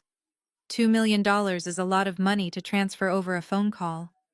"Thomas," I finally said, my voice smooth and perfectly calculated. "If you want to talk about a financial settlement, we need to do this the right way." "Are you saying you will pay it?" my father asked, his voice spiking with naked, greedy excitement. "I am saying that I am ready to sit down and discuss the terms," I replied. "Set up a formal mediation meeting for Monday morning. Use the conference room at Spencer's fancy corporate law firm. Bring your wife, bring Brianna, bring Spencer, and bring every single piece of leverage you think you have against me. I will have my lawyer there, and we will settle this family dispute once and for all." "Excellent," Thomas said, practically out of breath with excitement. "Monday morning at 9 sharp. Do not be late, Simone, and do not try any tricks." He hung up the phone, already counting the imaginary millions he thought he had just bullied out of his daughter. I tossed my phone onto the desk and let out a deep, genuine laugh. They were so blinded by their own arrogance and greed that they could not see the massive shadow of the guillotine hanging directly over their heads. I spent the entire weekend in absolute silence, ignoring the continued barrage of hostile text messages from my extended family. I did not tell my parents about my private meeting with Harrison Cole. I let Spencer continue to believe that he was a terrifying corporate wolf hunting a defenseless sheep. Instead, I spent my Saturday morning sitting in the sleek modern office of my own attorney, Evelyn. Evelyn was a brilliant, ruthless black woman who had graduated at the top of her class from Harvard Law and specialized entirely in high-stakes commercial litigation. When I laid out the entire situation for her, including the signed waiver, the frozen bank accounts, and the new direct financing deal I had secured with Sterling Global, Evelyn just sat back in her chair and smiled a predatory smile. "They really handed you the murder weapon and asked you to pull the trigger," Evelyn said, organizing the documents into a sleek black folder. "We are going to legally and financially eviscerate them on Monday morning." Simone. By Sunday night, the trap was fully set. Every document was printed, every signature was verified, and every single countermeasure was locked and loaded. When Monday morning finally arrived, the Atlanta sky was bright and clear, a perfect day for a corporate execution. I dressed with absolute precision, wearing a tailored charcoal gray power suit that commanded respect. The second I walked into a room, my heels clicked rhythmically against the polished marble floors of the prestigious Buckhead skyscraper where Spencer's rented law firm was located. Evelyn walked right beside me, carrying the single black leather briefcase that held the absolute destruction of my toxic family. We bypassed the receptionist and were escorted directly down a long hallway, paneled in rich dark wood. The assistant opened the heavy glass doors to the primary conference room and stepped aside to let us enter. The room was massive with floor-to-ceiling windows, offering a panoramic view of the wealthy Buckhead district. My parents and Brianna were already seated at the far end of the long mahogany table. They were dressed in their Sunday best, looking incredibly smug and completely relaxed. My mother was sipping a sparkling water, while my father casually checked his gold watch. Brianna was busy taking a selfie near the window, clearly ready to document her impending $2 million payday. They looked up as Evelyn and I walked in, but before anyone could say a single word, the heavy mahogany door opened again behind us. Spencer stepped into the room. He was wearing a brand new navy blue suit, his hair perfectly slicked back. He walked past me, completely ignoring my presence, and took his seat at the head of the table, right next to his high-priced corporate lawyer. Spencer leaned back in his leather chair, adjusted his expensive silk tie, and looked across the table at me. He flashed the bright, arrogant smile of a predator who truly believed he had just cornered his prey. Spencer leaned all the way back in his plush leather chair and casually hoisted his Italian leather shoes onto the polished mahogany table. It was a blatant display of disrespect, meant to establish his absolute dominance in the room. He adjusted his cuffs and flashed a brilliant, mocking smile at me and my attorney Evelyn. To my right, my parents and Brianna were putting on a pathetic fashion show. My mother had draped herself in an overly flashy faux fur coat, despite the warm Atlanta weather, while Brianna was sporting a handbag with a designer logo that was just slightly off-center. They were trying desperately to project an aura of generational wealth. But next to Evelyn and me in our understated bespoke tailoring, they just looked like cheap actors in a bad play. Spencer's hired corporate attorney, a balding man with wire-rimmed glasses, cleared his throat to begin the mediation, but Spencer immediately waved him off. "We do not need the legal preamble," Richard Spencer said, his eyes locked entirely on me. "We are all family here, right? We know exactly why we are sitting in this room." Spencer reached out and aggressively slid a thick, stapled document across the long table.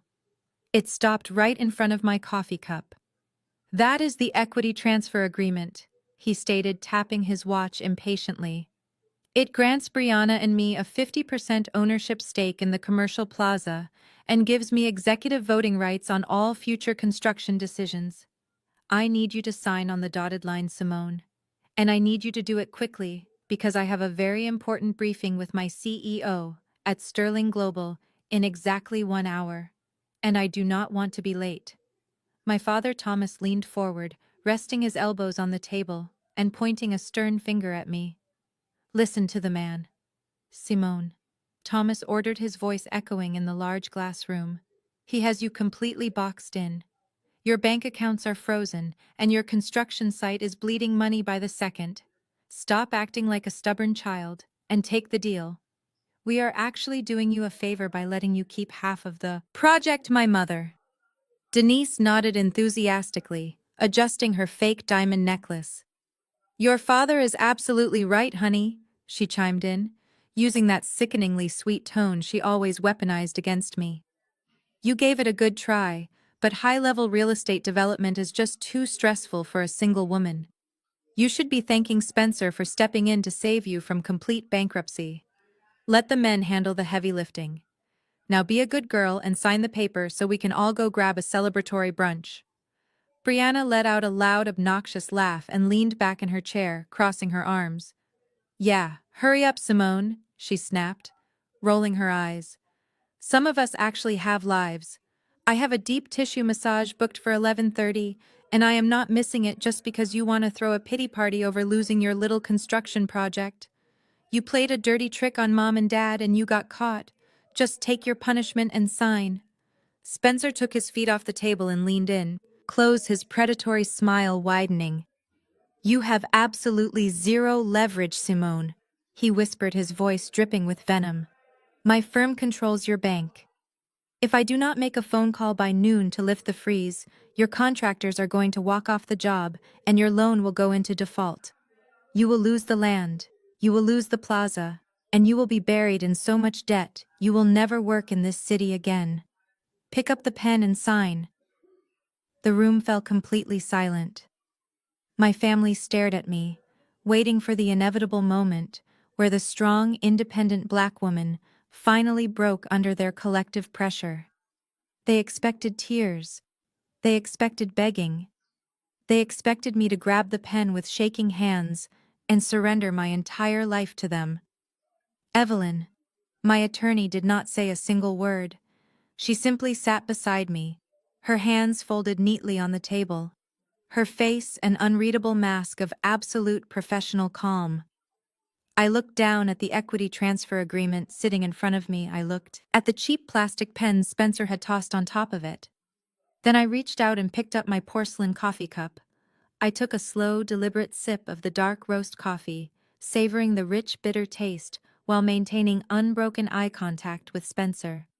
I gently placed the cup back onto its saucer without making a single sound. I reached down and brought my black leather briefcase onto my lap. The sharp click of the metal latches popping open echoed loudly in the tense silence of the conference room. I reached inside the briefcase, but I did not pull out a pen. I looked at Spencer, then at my parents, and finally at my sister Brianna. Who told you I came here to sign? I asked, my voice perfectly calm and completely devoid of fear.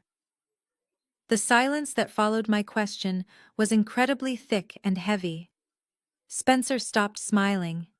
The arrogant smirk that had been plastered across his face just seconds ago began to slowly melt into a look of genuine confusion. He glanced at his high-priced corporate attorney Richard, who simply shifted uncomfortably in his expensive leather chair. I did not break eye contact with Spencer as my hand emerged from the black leather briefcase. I was not holding the cheap plastic pen he had tossed onto the table. Instead, I was holding a pristine, clear plastic sleeve. Inside that sleeve was a single sheet of paper that had been kept in a climate-controlled safe for the last 3 years.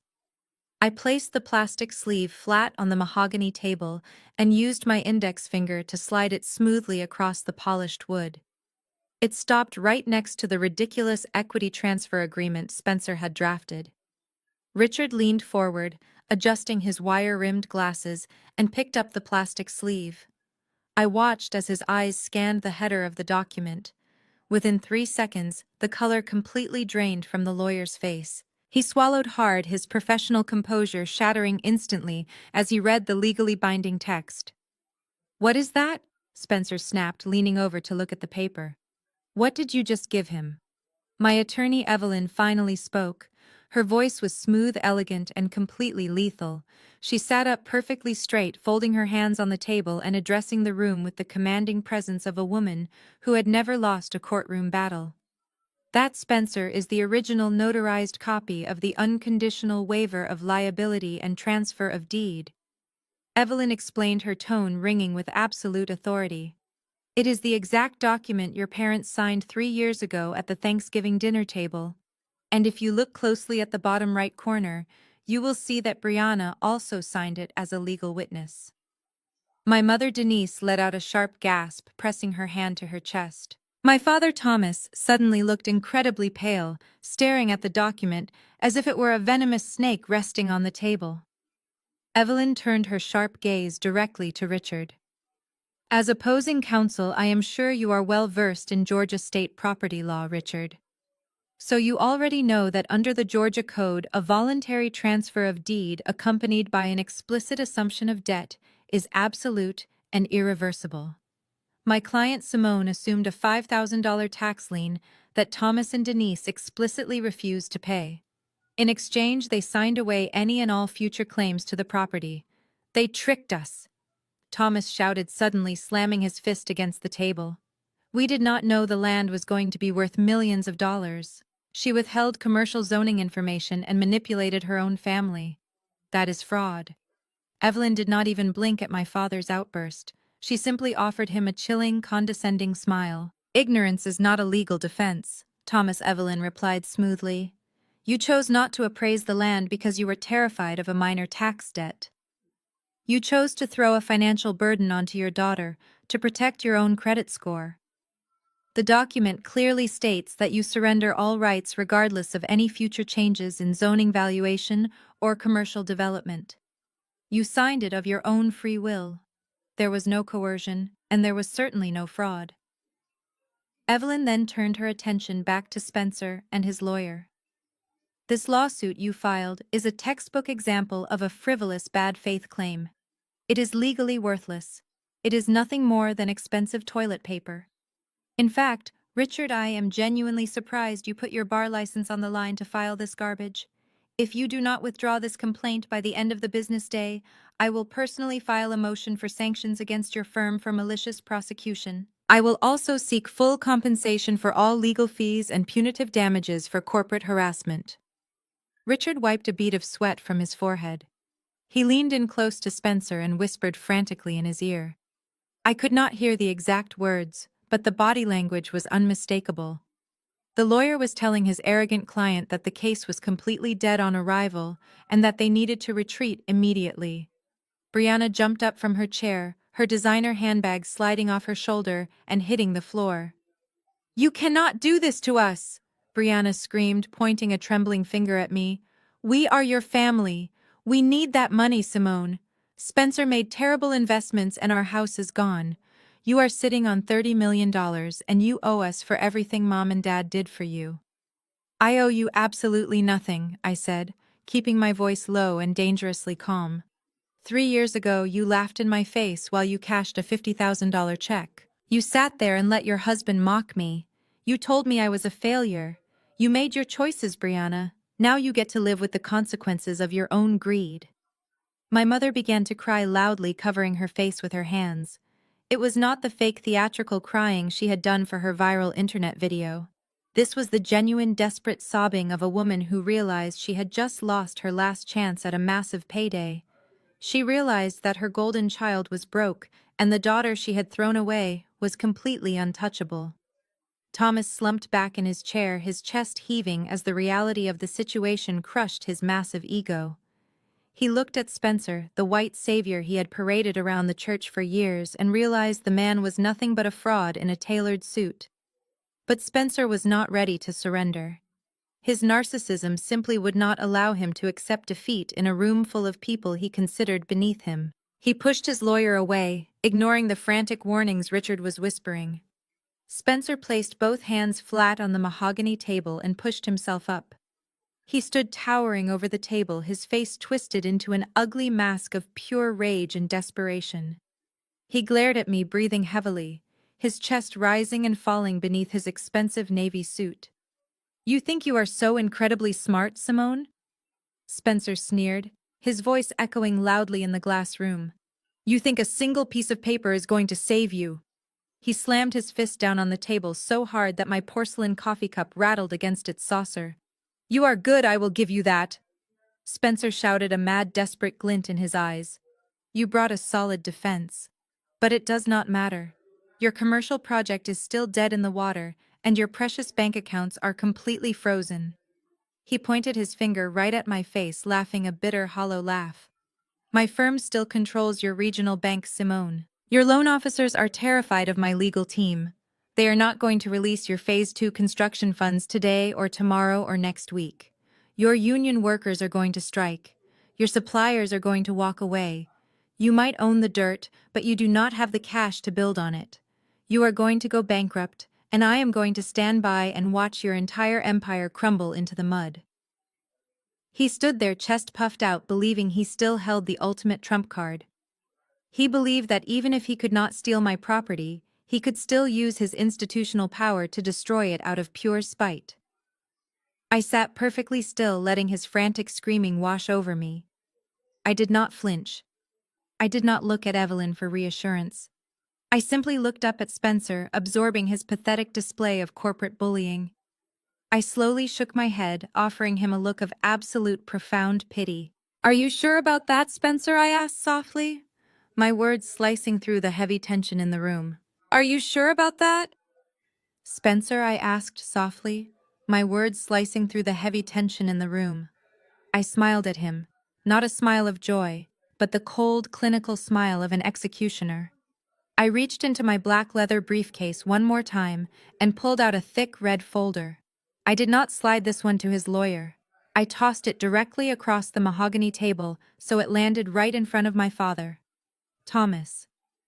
"What is this?" Thomas asked, his voice shaking slightly as he looked down at the bright red cover. "That is the real reason your brilliant son-in-law filed this ridiculous lawsuit," I said, leaning back in my chair and folding my hands. "That is a comprehensive financial investigation report compiled by one of the top private investigators in Atlanta. I suggest you open it." "Thomas." Spencer lunged forward, trying to grab the red folder before my father could reach it. "Do not touch that," Spencer yelled, panic completely replacing his arrogant tone. "It is illegal to investigate my personal finances." "Evelyn." My attorney simply cleared her throat. "Public records and court filings are available to anyone who knows where to look, Spencer," she stated calmly. "And right now, your public records are an absolute disaster." My father snatched the folder away from Spencer's, reaching hands and flipped it open. His eyes scanned the first page, and his jaw physically dropped.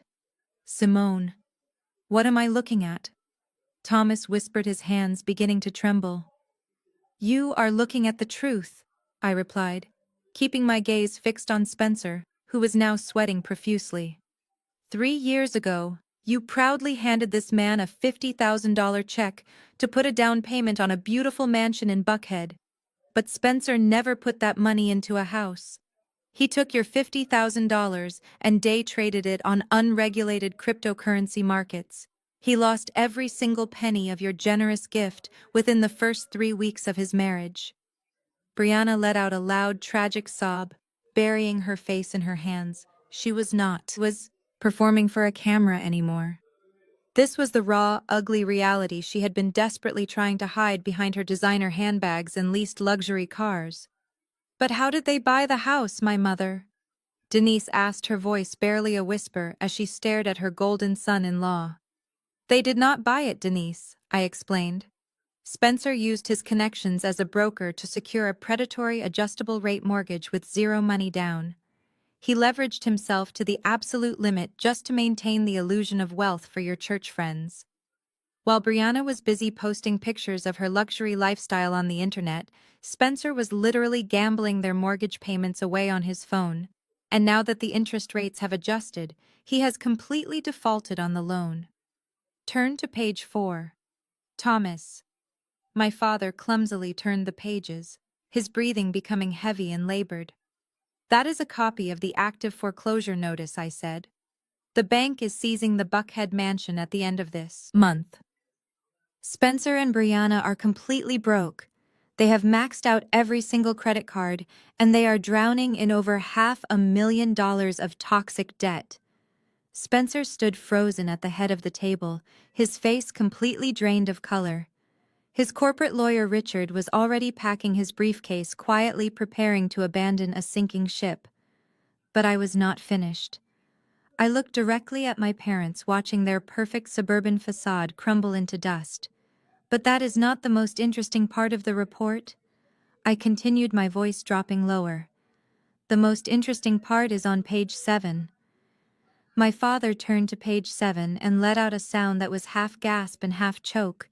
He dropped the folder onto the table as if it had physically burned his fingers. My mother leaned over to look at the paper, and her eyes widened in absolute sheer terror. "You thought you could keep a secret from me, Thomas?" I asked, shaking my head. "You thought you could hide the fact that 6 months ago, Spencer came crying to you for a bailout. He told you he just needed a little capital to win the money back and save the house. And because you were so terrified of the neighborhood gossip, you actually believed him." I stood up from my chair, placing my hands flat on the table and leaning toward my parents. "You secretly took out a second mortgage on your fully paid-off retirement home. You took the house you worked your entire lives to buy, and you handed the equity straight to a gambling addict in a tailored suit. And Spencer, being the brilliant financial mind that he is, took your retirement money and lost every single cent of it on the exact same crypto markets." The conference room felt like a graveyard. There was no yelling, there was no arrogant posturing, there was only the devastating, crushing weight of absolute financial ruin. My father looked at Spencer, his eyes wide with a mixture of disbelief and pure murderous rage. Thomas had spent his entire life looking down on me, calling me a failure while he worshipped the ground. This white finance broker walked on. Now he was realizing that the golden child and the perfect son-in-law had just destroyed the entire family. "You told me it was a guaranteed return," Thomas whispered, his voice cracking as he stared at Spencer. "You looked me in the eye and swore on the Bible that you would pay us back with interest. We are 3 months behind on our own mortgage now, Spencer. The bank sent us a warning letter yesterday. We are going to lose our house." My mother, Denise, began to hyperventilate, clutching her chest as tears streamed down her perfectly powdered face. "Spencer, you promised us," she cried, her voice breaking. "You said Simone was the failure. You said you were going to take her plaza and make us all rich again." Spencer could not even look at them. He stared down at the polished mahogany table, his hands gripping the edge so tightly his knuckles were completely white. His entire existence had been exposed as a pathetic, hollow lie.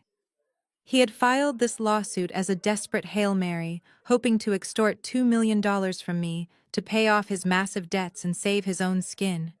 He did not care if he destroyed my business. He did not care if he made my parents homeless. He only cared about maintaining his own arrogant illusion. I looked at the people who shared my blood. I looked at the mother who had thrown a tax debt in my face, and the father who had threatened to ruin my reputation. They were sitting there completely broken, facing the terrifying reality of becoming homeless in their golden years. And the saddest part was that I felt absolutely nothing for them. No sympathy, no guilt, just a cold, clinical closure. I picked up my coffee cup and took one final sip. "Well, Spencer," I said, breaking the heavy silence, "it looks like your grand extortion plan has completely failed. You are not getting my land. You are not getting a single dime of my equity. And you are certainly not getting $2 million to cover up your massive financial incompetence." Spencer slowly lifted his head, his eyes bloodshot and filled with a desperate, cornered fury. "You bitch!" he hissed, his voice trembling. "You think you have won? I still control your bank accounts. My firm will never release your funds. You are going down with us. Simone, I smiled. It was a bright, genuine smile that reached all the way to my eyes. I slowly closed my black leather briefcase and fastened the metal latches with a sharp, satisfying click. I picked up the briefcase and turned to face him completely. "Oh, Spencer," I said softly, my tone almost conversational. "You really should check your corporate emails more often." Spencer frowned, his brow furrowing in confusion. "What are you talking about?" he demanded. I tilted my head, looking at him with absolute pity. "You told us earlier that you were in a rush," I replied. "You said you had a very important briefing with your CEO at Sterling Global this afternoon." I watched his eyes widen as a new wave of panic began to set in. "Spencer, did you really think you could weaponize an institutional investment firm without the parent company finding out?" I asked. "Did you really think I would just sit back and let you blackmail my regional bank?" I took a step toward the door, Evelyn falling perfectly into step right beside me. I paused with my hand on the glass door handle and looked back at the terrified, broken man sitting at the head of the table. "Spencer?" I asked, my voice echoing clearly in the silent room. "Are you still planning on attending that meeting with your CEO this afternoon?" Spencer stared at me, his jaw slightly open, unable to comprehend the question I had just asked him.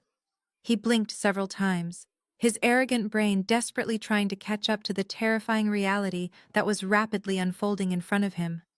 "What are you talking about, Simone?" he stammered, his voice losing all its depth and volume. "How do you know about my meeting with Harrison Cole?" I let go of the glass, door handle, and slowly walked back toward the mahogany table, my heels clicking rhythmically against the floor. I did not sit down.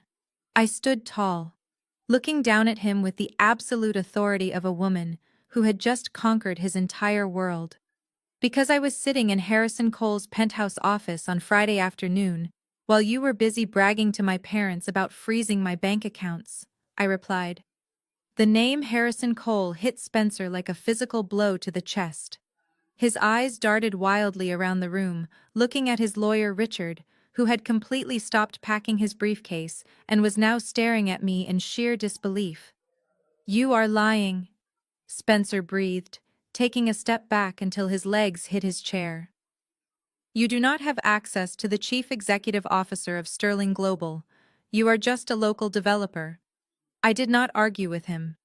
I simply opened my black leather briefcase one final time and pulled out a heavy-bound folder embossed with the gold Sterling Global corporate crest. I tossed it onto the center of the table right on top of his ridiculous equity transfer agreement. "Open it, Spencer," I commanded. He reached out with trembling hands and flipped the heavy cover open.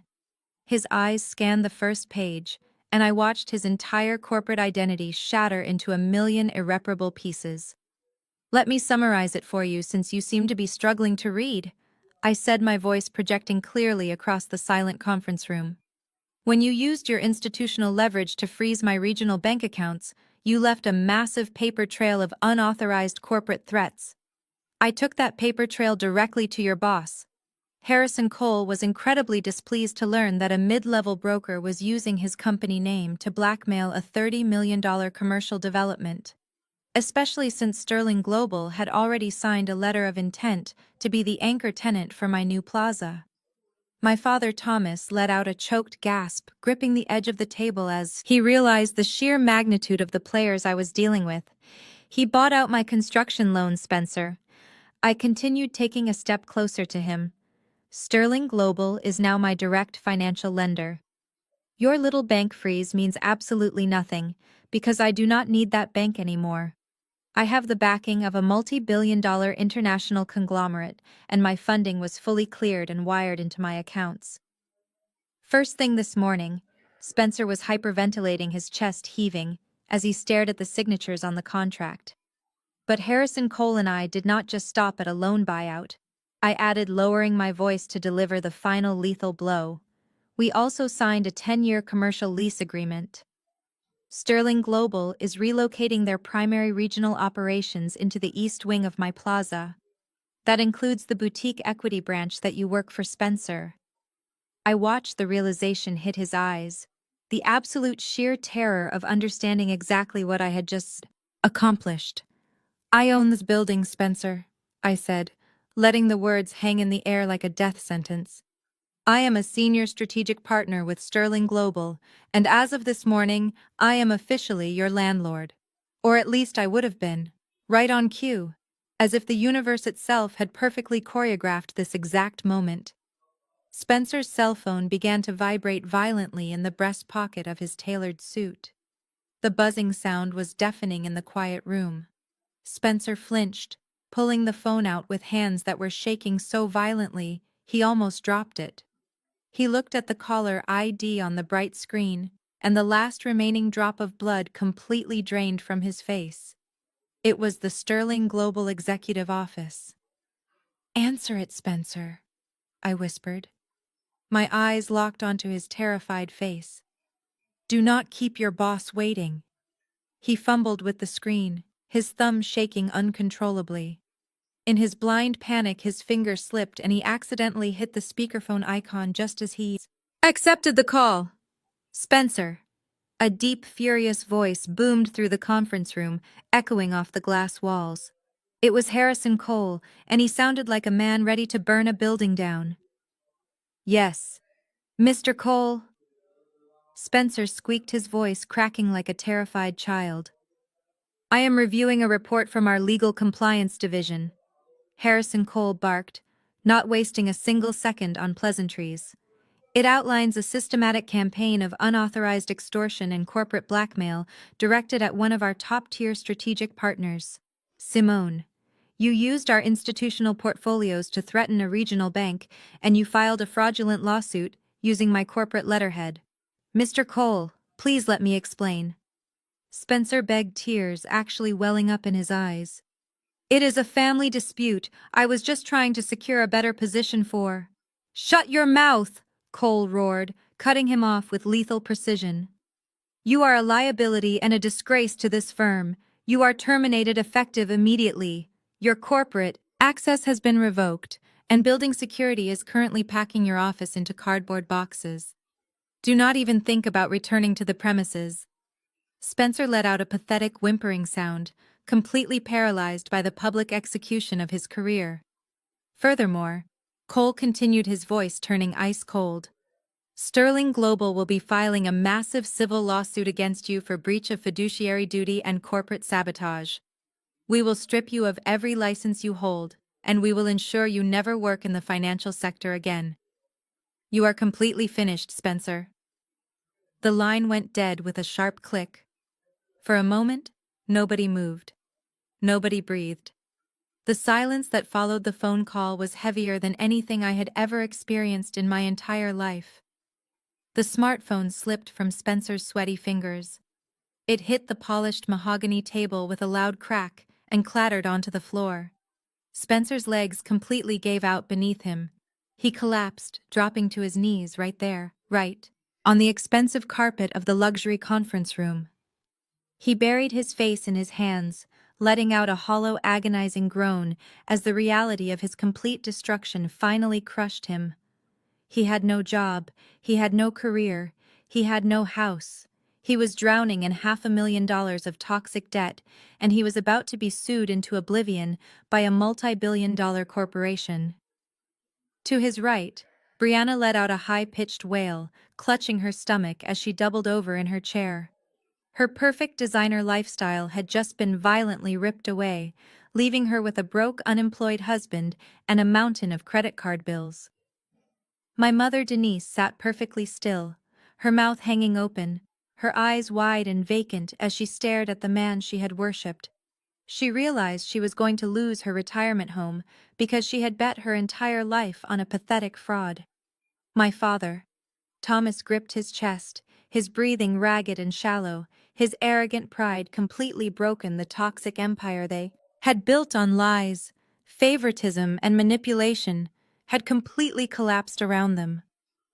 I stood at the head of the table, looking down at my family. They were utterly destroyed, and I had not raised my voice a single time. The absolute silence in the room did not last long. It was shattered by my father, Thomas. He suddenly lunged across the mahogany table, grabbing Spencer by the collar of his ruined suit. "You stole from us!" Thomas roared, his voice cracking with unfiltered rage. "You looked me in the eye and took my retirement money.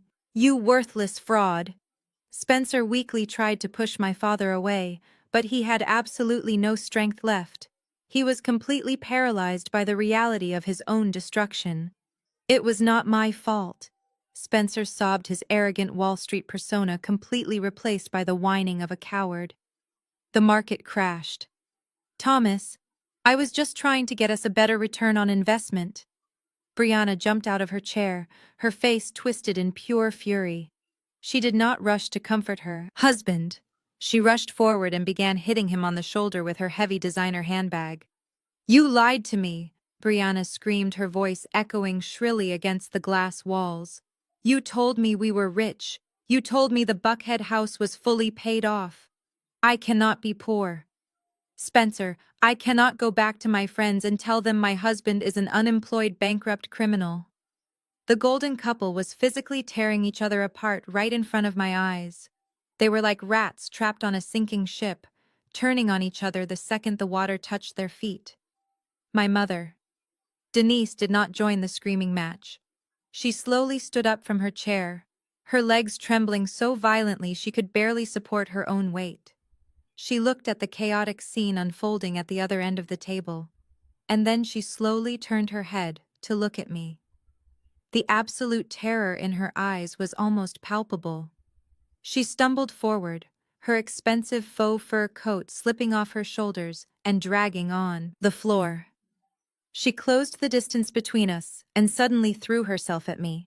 She grabbed my forearm with both hands, her manicured nails digging desperately into the fabric of my tailored blazer. "Simone," she gasped, her face stained with black mascara and heavy tears. "Simone, please, you have to help us." I looked down at the hands gripping my arm, feeling absolutely nothing but a cold, deep disgust. "We are going to lose our house." "Simone," my mother sobbed openly, begging me in front of my attorney and the opposing counsel. "Your father and I are going to be homeless. We are getting older, and we have no savings left. Please, honey, you have $30 million. You have the backing of a billionaire. You can pay off our second mortgage with pocket change." She looked up at me, trying to summon that manipulative maternal warmth she had weaponized against me my entire life. "We are family. Simone, we are blood. You cannot just turn your back on your own flesh and blood when we are drowning. God commands us to forgive and support one another." I stood perfectly still, letting her cry and beg and invoke the name of God to save her from her own greed. I waited until her sobbing quieted down into pathetic little hiccups. Then I deliberately and forcefully pulled my arm out of her grasp. I took a step back, putting a clear physical boundary between me and the woman who had birthed me. I slowly reached up and adjusted the lapels of my charcoal gray power suit, brushing off the spot where her hands had just touched me. I looked her dead in the eye, my expression completely devoid of mercy. "You are confused, Denise," I said, my voice perfectly calm and completely steady. "You must have mistaken me for someone who actually cares."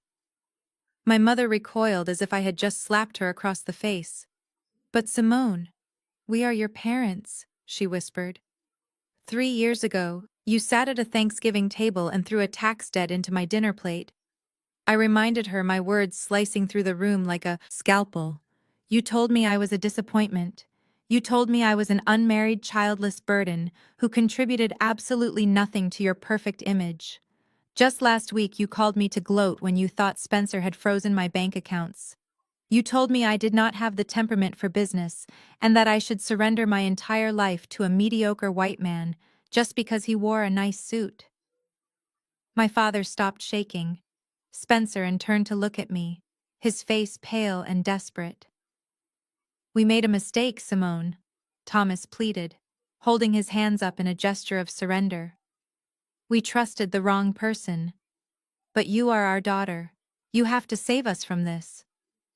I let out a soft, chilling laugh, shaking my head at their absolute delusion. "Save you?" I asked. Why on earth would you ask me for financial salvation? Thomas, I am a complete failure, remember? The words hung in the air, heavy with the weight of 20 years of emotional abuse. I am just an incompetent woman playing a high-stakes game, completely out of her depth. I continued throwing every single insult they had ever hurled at me right back into their faces. I am the garbage you told to clean up Aunt Ruby's mess. A failure does not have the money to rescue highly successful people like you and Spencer. Brianna had stopped hitting Spencer and was now staring at me, her mouth hanging open. You are going to let us lose everything? Brianna asked, her voice trembling with absolute shock. You are going to let Mom and Dad live on the street? I did not let anything happen, Brianna, I replied, looking at her ruined designer outfit. You did this to yourselves. You traded your family for a $50,000 check and a fake social media aesthetic. You dug your own graves and now you are angry because I refused to jump into the dirt with you. I turned to Evelyn, who had been watching the entire scene with a quiet professional satisfaction. Are we completely finished here, Evelyn? I asked. Evelyn smiled and picked up her sleek black briefcase. We are absolutely finished, Simone, she replied. There is no legal threat remaining, and the opposing counsel has already packed up his bags. I looked over at Richard Spencer's lawyer. He was standing near the door, looking completely mortified, just waiting for the opportunity to sprint out of the room and distance himself from this massive liability. I turned my back on my family. Simone, do not walk out that door. My father shouted, his voice cracking with a final desperate burst of patriarchal authority. If you walk out that door, you are dead to us. You will have no family left. I paused with my hand on the heavy glass door. I did not look back at them. I died to you people the day you decided my worth was measured by how much I could serve your public image, I said quietly but firmly. Enjoy the foreclosure, Thomas. I pushed the heavy glass door open and stepped out into the quiet, elegant hallway of the law firm. Behind me, the sounds of chaos erupted once again. Brianna started, screaming at Spencer, calling him a fraud and a thief. My mother was wailing uncontrollably, crying out to a God who was definitely not listening. My father was shouting, throwing chairs against the glass walls as his entire world completely unraveled. I did not stop walking. My heels clicked rhythmically against the hardwood floor, setting the perfect tempo for my exit. I was leaving them behind, trapped in the burning wreckage of their own toxic creation. I stepped into the elevator and pressed the button for the lobby, feeling lighter than I had ever felt in my entire 35 years of existence. 8 months later, the Atlanta air was crisp and full of absolute promise, as I stood on the raised stage, holding a pair of oversized golden scissors. The ribbon-cutting ceremony for the newly named Sterling Logistics Hub and Commercial Plaza was a massive media event.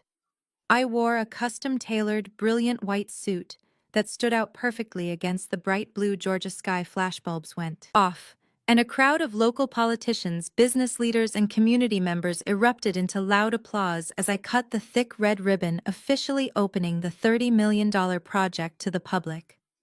Harrison Cole stood right beside me, smiling proudly as the anchor tenant of the property. My executive assistant Maya and my security chief David were cheering from the front row.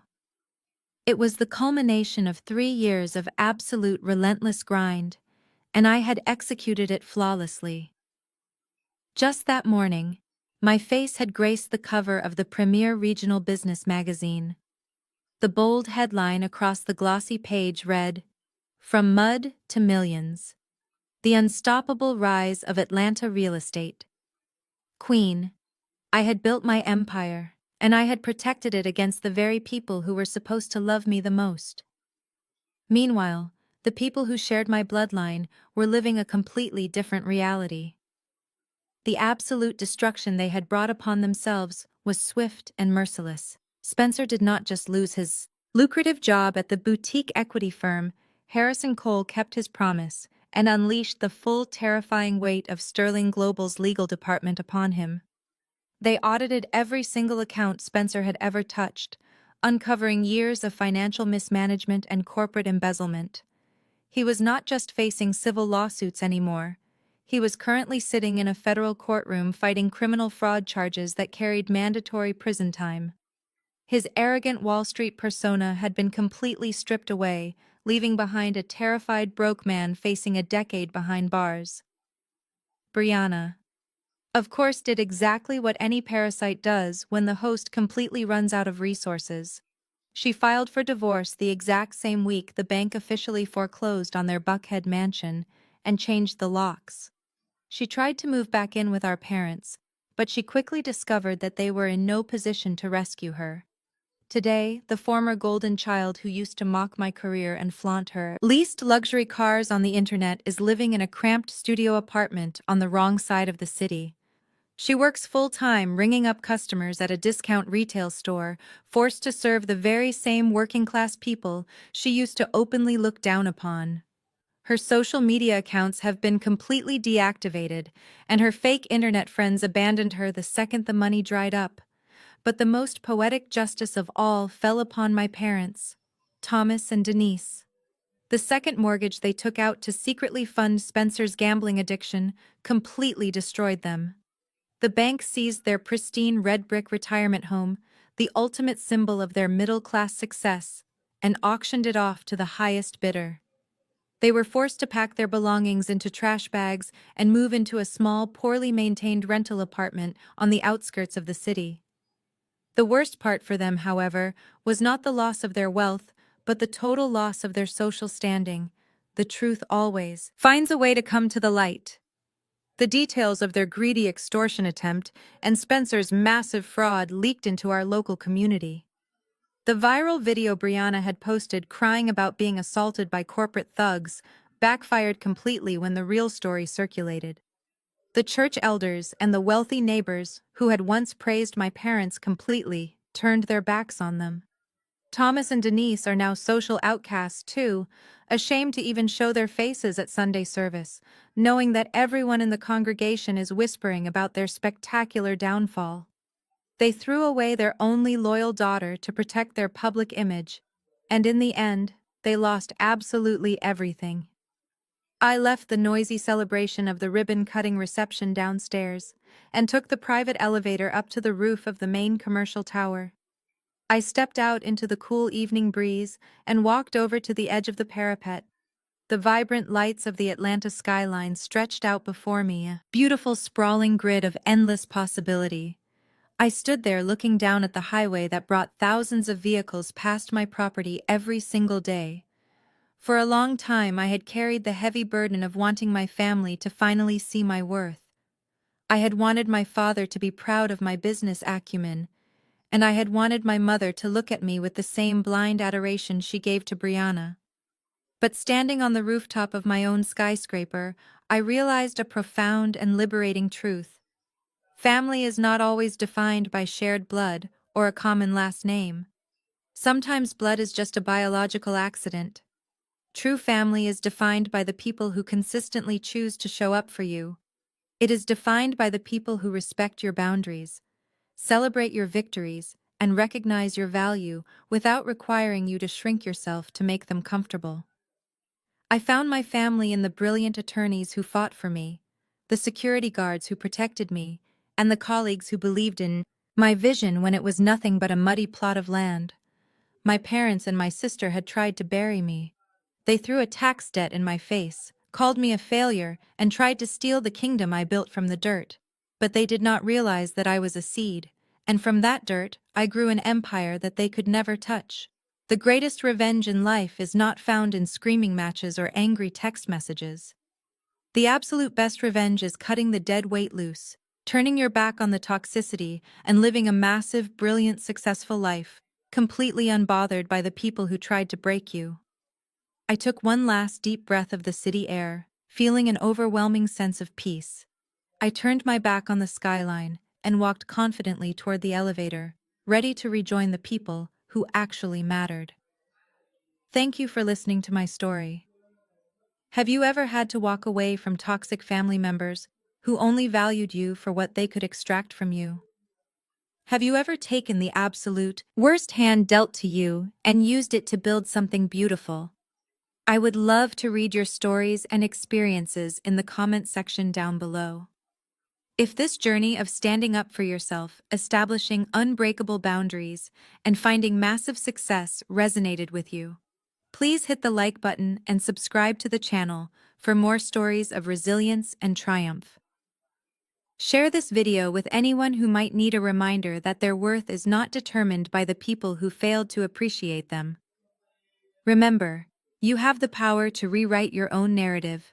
Keep building your empire and never let anyone make you feel guilty for protecting your peace. I will see you all in the next video.